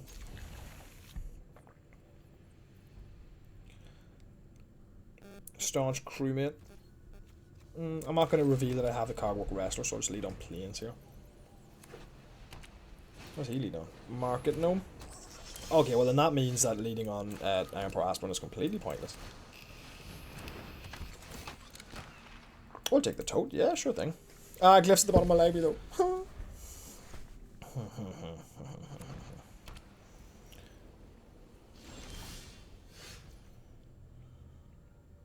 Now I could Ironpaw Aspirant and just get in for damage, but I don't think that's necessary, so I think we just go Tigger's Tote, pass the turn. He's obviously got the he's obviously got a Cycler in his hand, I assume. So worth remembering that. We'll keep our Dusk Rose Reliquary for that. No attacks. I would think he has a Cycler. He's gonna cycle it seems. Oh, the Island Cycler, yeah, of course. Why did I think it would have to be the thing? Okay. A Brine Fang is something I would have liked to have picked up, maybe. They're not that great in this deck, but they are, though. Bird Iceberg, okay, okay. Didact Echo, not supposed to be in your deck. Although, haven't said that. Doing pretty well. Ha.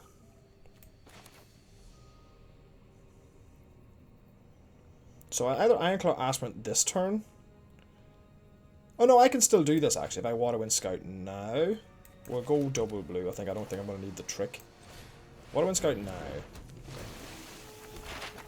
And then do we no, I think we try and put a counter on this turn. Would be good if we could. Miner's Guidewing. Yeah, I'll take that. Yeah, I'll take that. That's a fine card. Then I can send these all in. I get in for 4 points of damage. He can chump, gain his life, draw his card, whatever.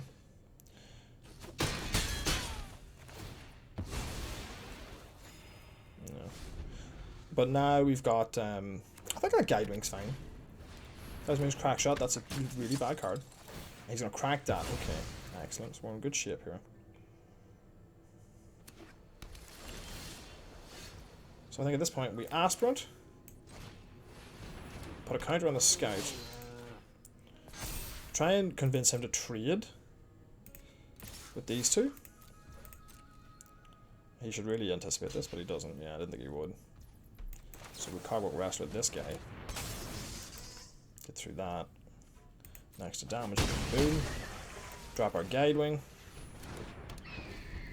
I suppose we could have Aspiranted on the Guidewing to just have a 2/2 Vigilance Flyer. That might have been better. Probably was better. Chart of Course, okay. So he's getting his Descend stuff on, so this is kind of cool. It's like a blue-white Descend deck, because like, his Dialect Echo is on already. So that's kind of cool. It's like blue-white Descend. I like that. Okay. I feel pretty confident in just jamming everything here. There are 2 flash creatures. Tistian is... I can't pronounce it. Tidebinder and the 3/1. But I have the Blunder, so I don't... Yeah.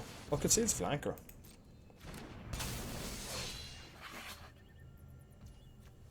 Yeah, that's fine. What does he block? Because I might just let it happen. What do you decide to block? I didn't think about the Flanker, but I didn't know it existed, but I didn't think about it. Do I just trade here? What if I bounce him, what happens? Yeah, no, let's just trade here. Yeah, that's much better. And then we'll just pass with Unlucky Drop and Brax Blunder up.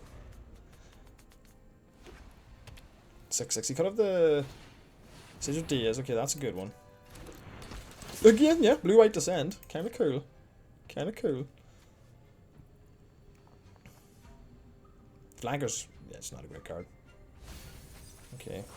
So he has to keep one on top, but he doesn't get to draw it. And then, what's the plan? You have Petrify.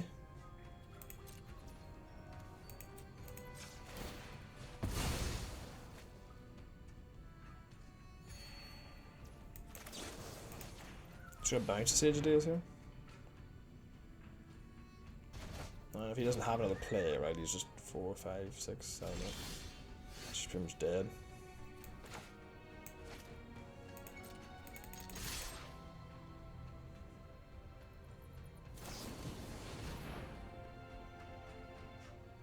I can live with that. But this is where I wish I spread the cards around, though.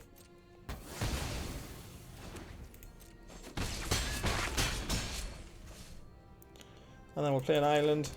We'll end the turn. I can unlucky drop whatever. And I can Dust Rose Reliquary, anything else. So I have basically 2 answers.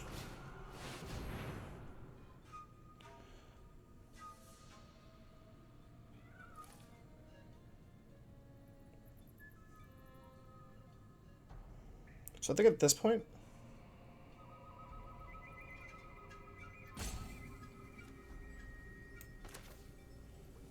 I'm going to assume he can't do anything. I'm going to bounce the Ironclaw Aspirant.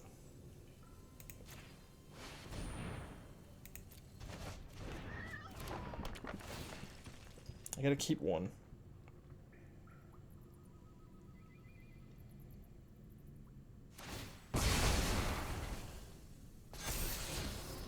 Nice.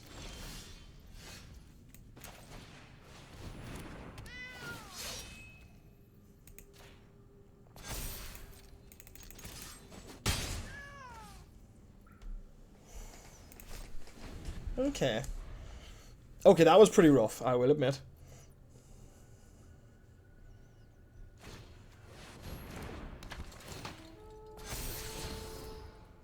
So this game could be very much over. But I have the Dusk Rose Reliquary, which is excellent.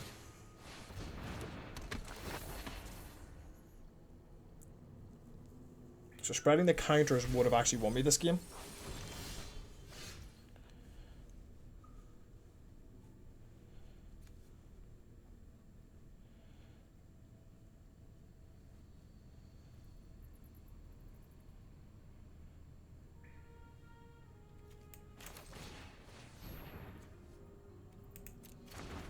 This really doesn't work at all.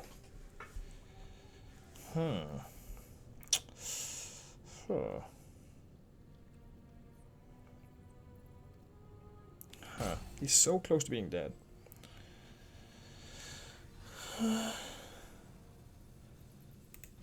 Nah, we gotta sit here now. Ah, that's heartbreaking. I would have. No, I wouldn't have won anyway. To be fair. Yeah, I wouldn't have won. Resolve. Against 3 life. Ugh.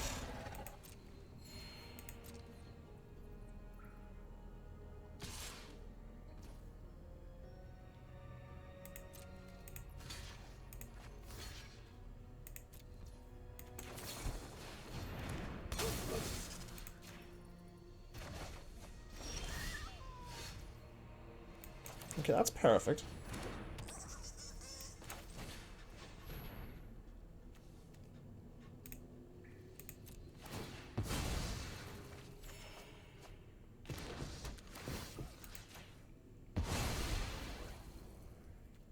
Okay, that's worked out pretty well. Oh, I should have attacked in. Why didn't I do that? Would have got 2 points of damage in.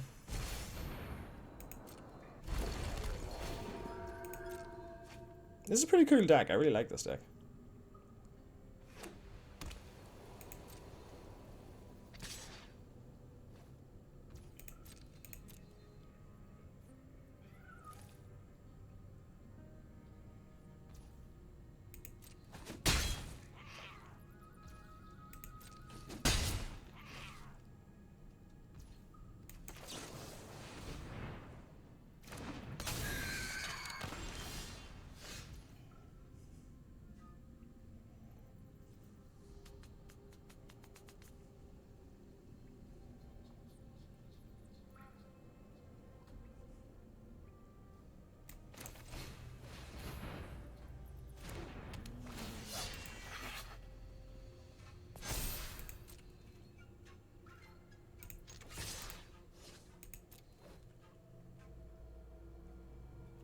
I think that's the right play.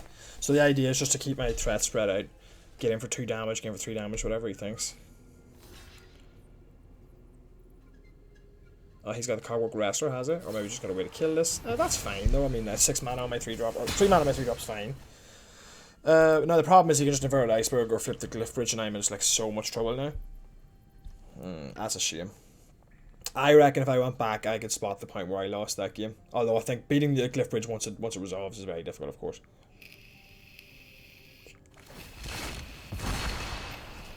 But we're not out of the woods yet.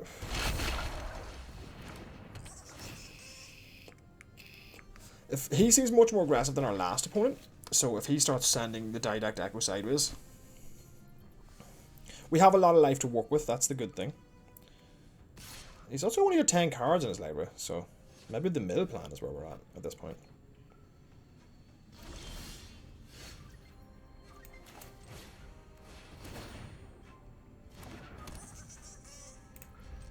I have no intention of attacking.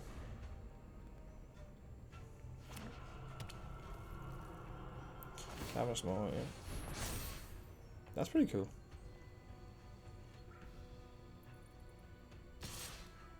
Yeah, there's no point blocking. Yeah, we're blocking that either. No point blocking that either. So he knows he's kind of getting low on cards.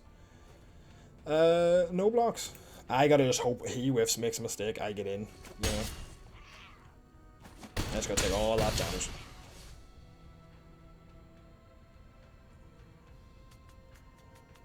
But no, I've been outlasted in these games. So I have. But there are draws, so that can get me out of this, I think. Ooh, I think. And that is not one of them. Now this turn I'm just full on dead, right? Yeah, so that's because you can just double activate Cavernous Maw, right? It's nice to see that though, that's pretty cool.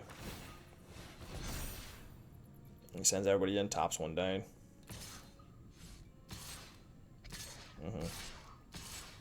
Can I survive? Yeah, that's fine. So I have to put the 2-2 in front of the 6-6, and then I take a total of 11 damage. So I need to put the 2-1 in front of the 5-3. Is that how that works? But Mark is my only out, so. I just didn't get the damage in time, unfortunately. Waylaying Pirates. I can't attack if I cast a spell, so it wouldn't mean any difference. So, yeah, GG's. GG's. Could have and should have won that. I'd say I made a mistake somewhere along the line. Spreading the counters out, but again, that wouldn't have made any difference. Yeah, it wouldn't have made any difference. Maybe bouncing the Ironclaw after it was a foolish thing to do. It probably was a foolish thing to do, actually. No, it wasn't probably a foolish thing to do. It definitely was. Yeah, I should have just kept that. I might have been able to work something with the unlucky drop. But then I would have had one less creature. You know. We're leading on a Waterwind card. I feel confident enough going with this.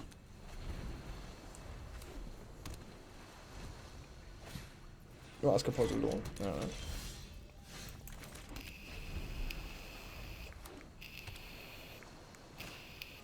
Medic Nautilus, it doesn't really bother the Waterwind Scout. Now I can Zoetic Glyph the map token. If he leaves 2 mana up, I can trade it for the Nautilus in that way. No blocks. Oh, if he buffs it now, I'd be so happy. Oh, class.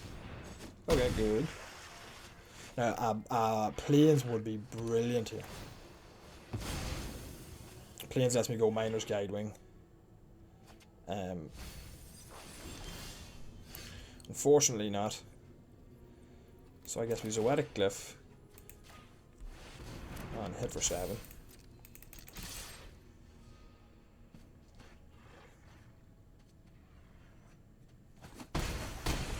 And then we pop this bad boy down. And we are going to win the race. But we do need to draw something. The pup has not seemed very good. So that's... But I wanted to try him out. He has not seemed very good.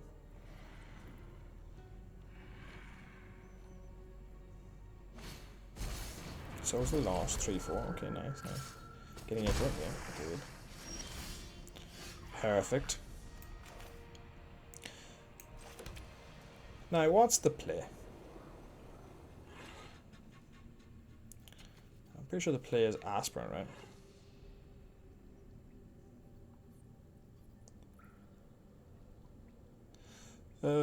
We have 5 mana, so we could pop, and then we'll have, well, we won't be able to do anything else. So I think we'll just go Aspirin here. Now, if I make him a... If I make that a 6/5, then he has to pump in order to kill it. Nah. Got a Brackish Blunder. Yeah, nah, it's fine.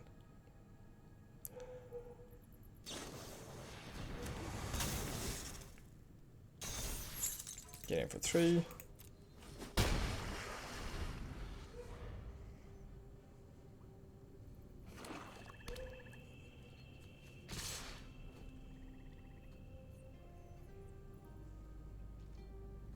Block here. He has to pump to kill it.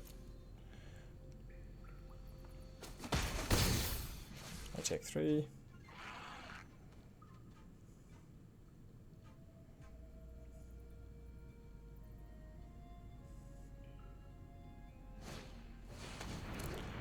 Die, draw a card. That's pretty nice. So I think we'll Staunch Cremate first. Play Malcolm, yeah.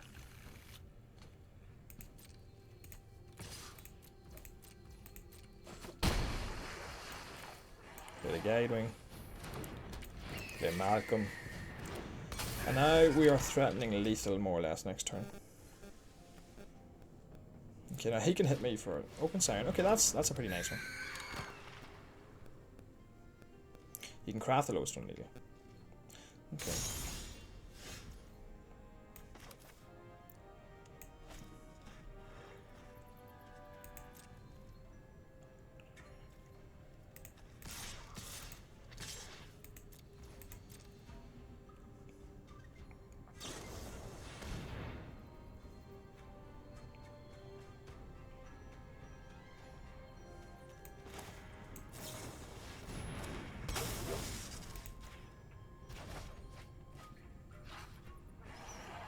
Okay, I was given the mischievous pop bad manners.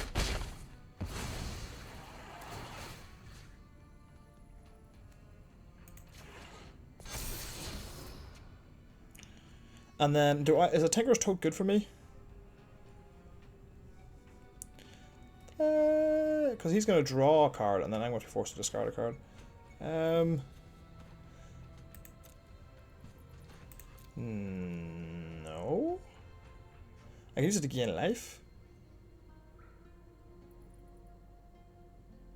Yeah, that probably is good for me, actually.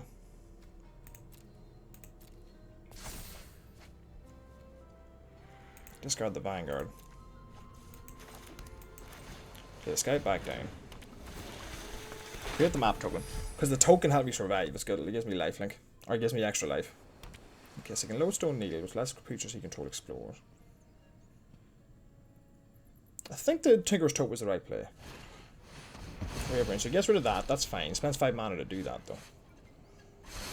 I can't craft the Lodestone Needle now. And if he makes one wrong move, I'm just going to win outright.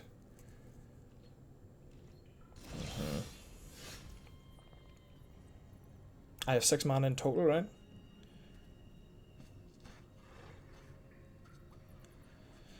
He has 4 blockers. In total, yeah. So he's going to block the Flyer. He can eat the 3/1. He can eat the 2/1. He can chump the 5/4, eat the 5/4. And then he can block the 2/4, yeah. So let's see what we draw first.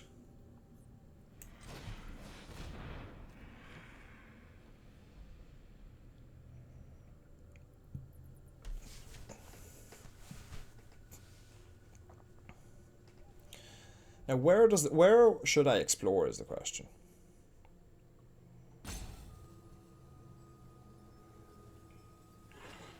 Probably the scout, so that...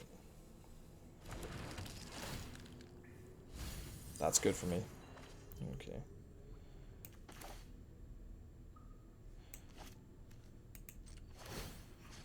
I'll put it on the scout, I think.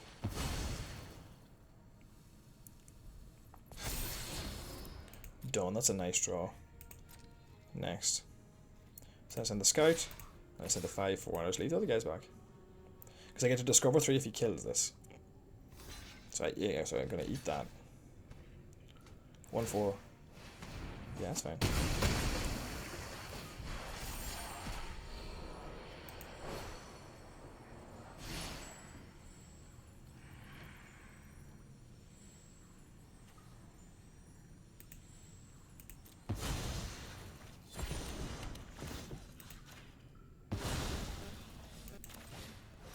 So, okay, I didn't think about that. That's a pretty complicated sequence of events. I should have, of course, played the Tinker's Toad first.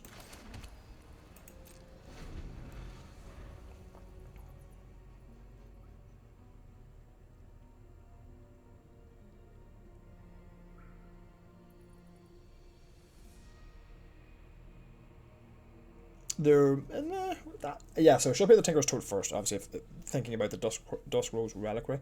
The reason I picked, of course, the Dialect Echo was because it had flying, and so my scouts, like my main way of getting damage in here. Having to sack the Averted Iceberg was a real pain, because I could have flipped it next turn. I will gain the life, I think. Depending on what my opponent's holding. I mean, the fact that he had to spend 5 mana with his Ray of Ruin to kill a 2-1. That cost me 2 mana. That was a huge advantage on my behalf. So he's in a pretty rough spot. I mean, there are ways out of it, of course. There is the -2/-2 across the board, which would be brilliant here. The Malicious Eclipse, I think it's called. Would be brilliant here.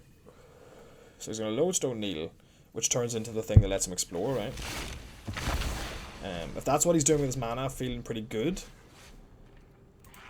Absolutely. And he gets to explore with the Souls of the Lost. I guess it's just to see what's on top of his library. If it's a land, he gets to put it in his hand, which is, you know, good. Yeah, so now he's got a better draw step. Got Plains. Maybe he needed that for what he's got in his hand. Good game. Good game. Maybe he needed that for what was in his hand, who knows. Alright.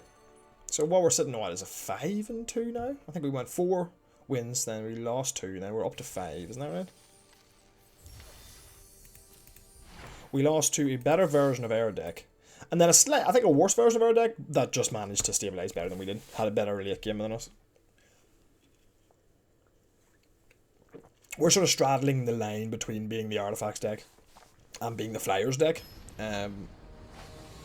So our focus is kind of split in that regard. But we didn't get the Artifact payoff, so it's kind of like we're more Flyers than we are.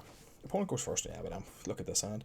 Market Gnome into Luring Scoundrel into the Dawn Runner, which I can buff with the Aspirant. Oh, just need to draw land, of course. But that's really nice. But I can start, if he doesn't have anything, I can start filtering for lands. Which is nice. Oh, these lands are kind of cool. Medic Nautilus, cool. That's all he's got, I'm in really good shape. So first, what we're attacking straight away. Oh, we got the lands though.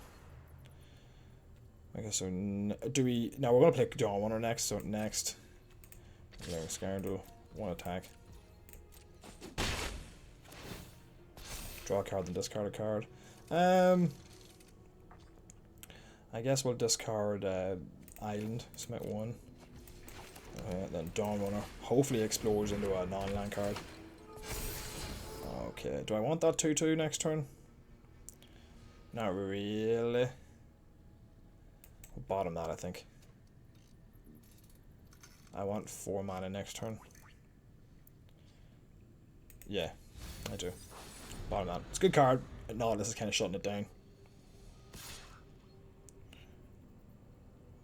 No luck. Please. Oh, he was genuinely thinking about it, which is a really good sign. Follow the Grim Captain. Alright. So I think here...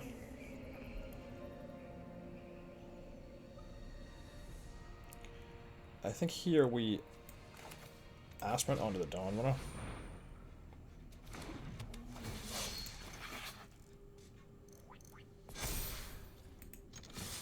Keep our gnome back. Oh, he's just gonna take it? I didn't expect that. Okay. I want to land here. I'll take Duskrow's Reliquary though. So what are we ditching? Oh yeah, we're ditching this for sure. Now, am I spending this now to get the 4-1 out of the way? I definitely am. My opponent's stuck in lands. Sure, of course I am. Game of life. Draw a card. Get this Nautilus out of here. It's an aggressive play, but it puts him in a really a tough position. I'm kind of trying to capitalize on him. If I can't beat this guy stuck with 2 lands, I'm in a lot of trouble. Alright. Yeah, that's what I thought. So he was taking 8, 9. He was taking 9 that turn. There we go. Up we go. That was a quick one. Per opponent just didn't have a great start. Didn't have a great start at all in this deck. That was like the way it worked out. One of my more punishing draws, really. Malcolm's been excellent, I have to say. I mean, how much more do you really need? I would have, 2-mana 2/1 flyer I would take.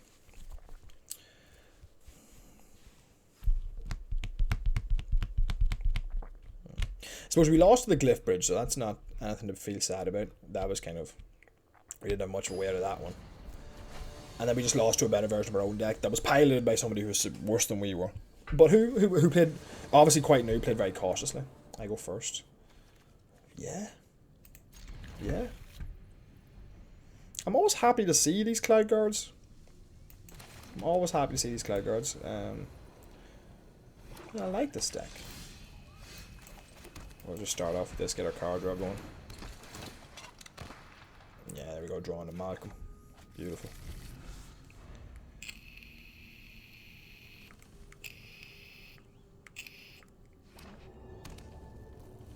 He's probably holding Deadweight, so he's obviously going to hold that for Malcolm.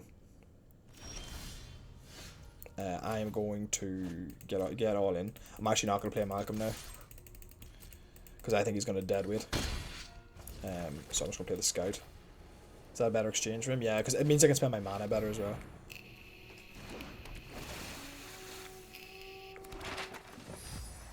You know.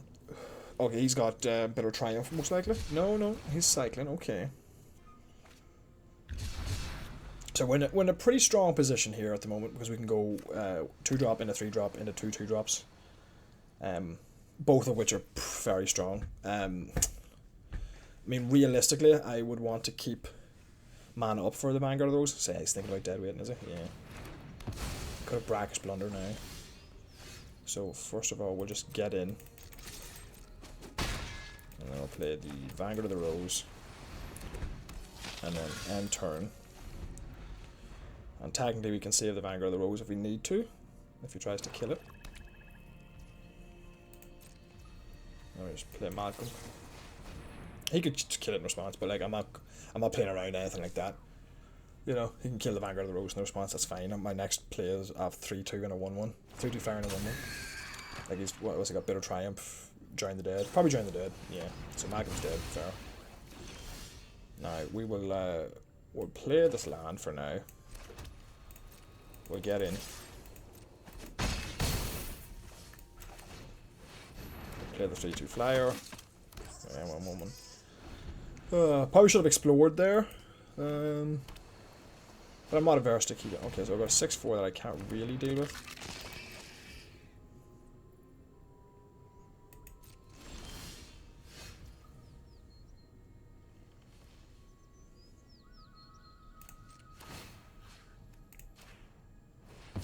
Please leave non-land.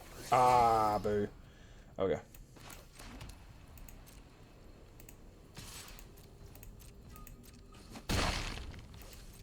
Got the Thunderbolt next turn though, that's nice.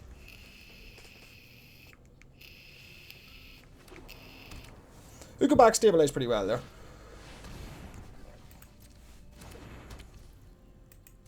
If he attacks, I will trade. Oh, but he has the Cogwork.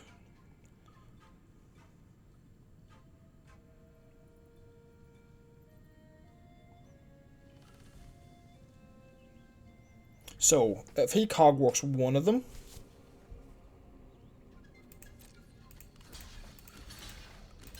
Yeah, this is for the Cogwork Wrestler if he has it. He has to kill an extra creature. But if he has a Cogwork Wrestler, I won't save him.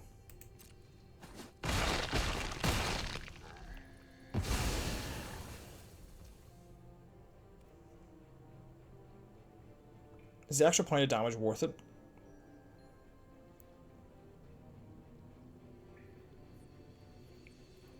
Yeah, it actually is worth it.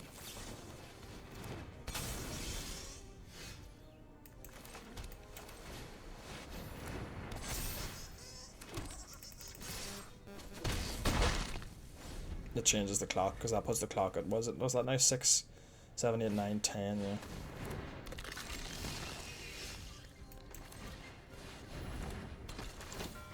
Pirates coming in clutch here.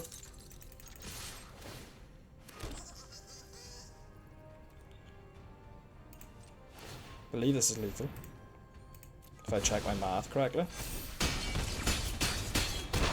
Yep. Oh, well then the one who didn't matter there, to be fair. Ha! So the thundering, or the threefold Thunderhug, finally come in at the very, very end. So he had 2 comebacks. I wonder did he have the Cogwork Wrestler? I really do.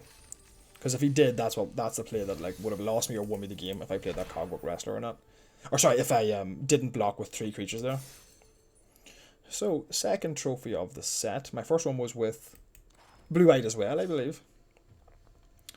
So let's have a quick little look. Never even saw this, did I? Maybe once. Obviously good card. Came in clutch, comboed with this very well. What else? Staunch Crewmate, obviously good card. Malcolm, obviously good card. Was impressed with the... what was I? Oh yeah, the Vanguard of the Rose I was impressed with. I'd never played with that before. It was very good. Especially with enough stuff running around. To work with it. Well, we know Glyph's amazing. We know Wailing Pirates is amazing. Card quality here is just very high. Mischievous Pup, I'm not so sure about. Didn't really do that much. It came in like once. Wasn't really that sure about it. Yeah, okay, so it would seem that the having a backbone of artifacts with a flyer focus would actually is better, almost. It felt better. So I had the Guide Wing, I had Malcolm, I had 2 Water Wind Scouts, and I had the Cloud Guard and the Sandwing. And the threefold Thunderhawk, I think you get 7 mana worth of value out of them, for sure. And like, if I had like a single copy of Clear Fired Bricks, like, this thing would be a beast, because then it's a 4/4 that comes in with 3 2/2s, if you can get that going. Naturally, the Glyph was excellent. Scouts were excellent. I mean, pretty much every card in this deck is strong. As I said, Mischievous Pup not so much. Sunscribe necessarily not so much, but it's important to have it to trigger these pirates, or for more things for the Staunch Crewmate to hit. We didn't miss on a single Staunch Crewmate there. And of course the combo with the what's the name of this thing? The combo with the Blade Wheel Chariot is it came up once and it didn't cause much value because it was towards the end of a game I was already losing. But and then the Cloud Guard, I haven't played with it too often, but yeah, it just felt really oppressive when I did have it.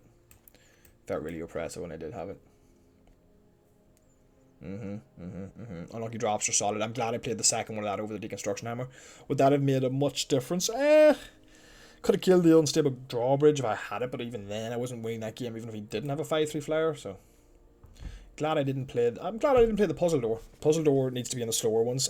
My version of this deck is usually a slower version. I think I prefer the slightly faster version without the Puzzle Doors and with a few more flyers.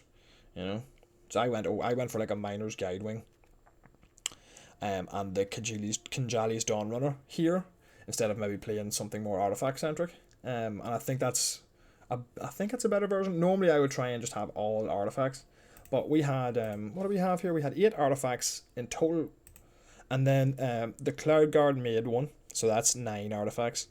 Then the 2 Waterwind Scouts, they make 1 each. So that brings us up to 11. And I feel like there was one more that oh no, I think that was it. That was it. So we had 11. Probably would have preferred like one more maybe. Yeah, probably would have preferred one more. And that's what I had. Yes, I did. I brought it up to 12 with Deconstruction Hammer, then took it out for the Unlucky Drop. So yeah, 11, 12 seemed to be perfect to keep the Cremits turned on and the Waylaying Pirates turned on. Yeah, okay. Let's get the little rush of dopamine here. There we are, 2,200. 6 packs, and I hope you enjoyed, and I will see you next time.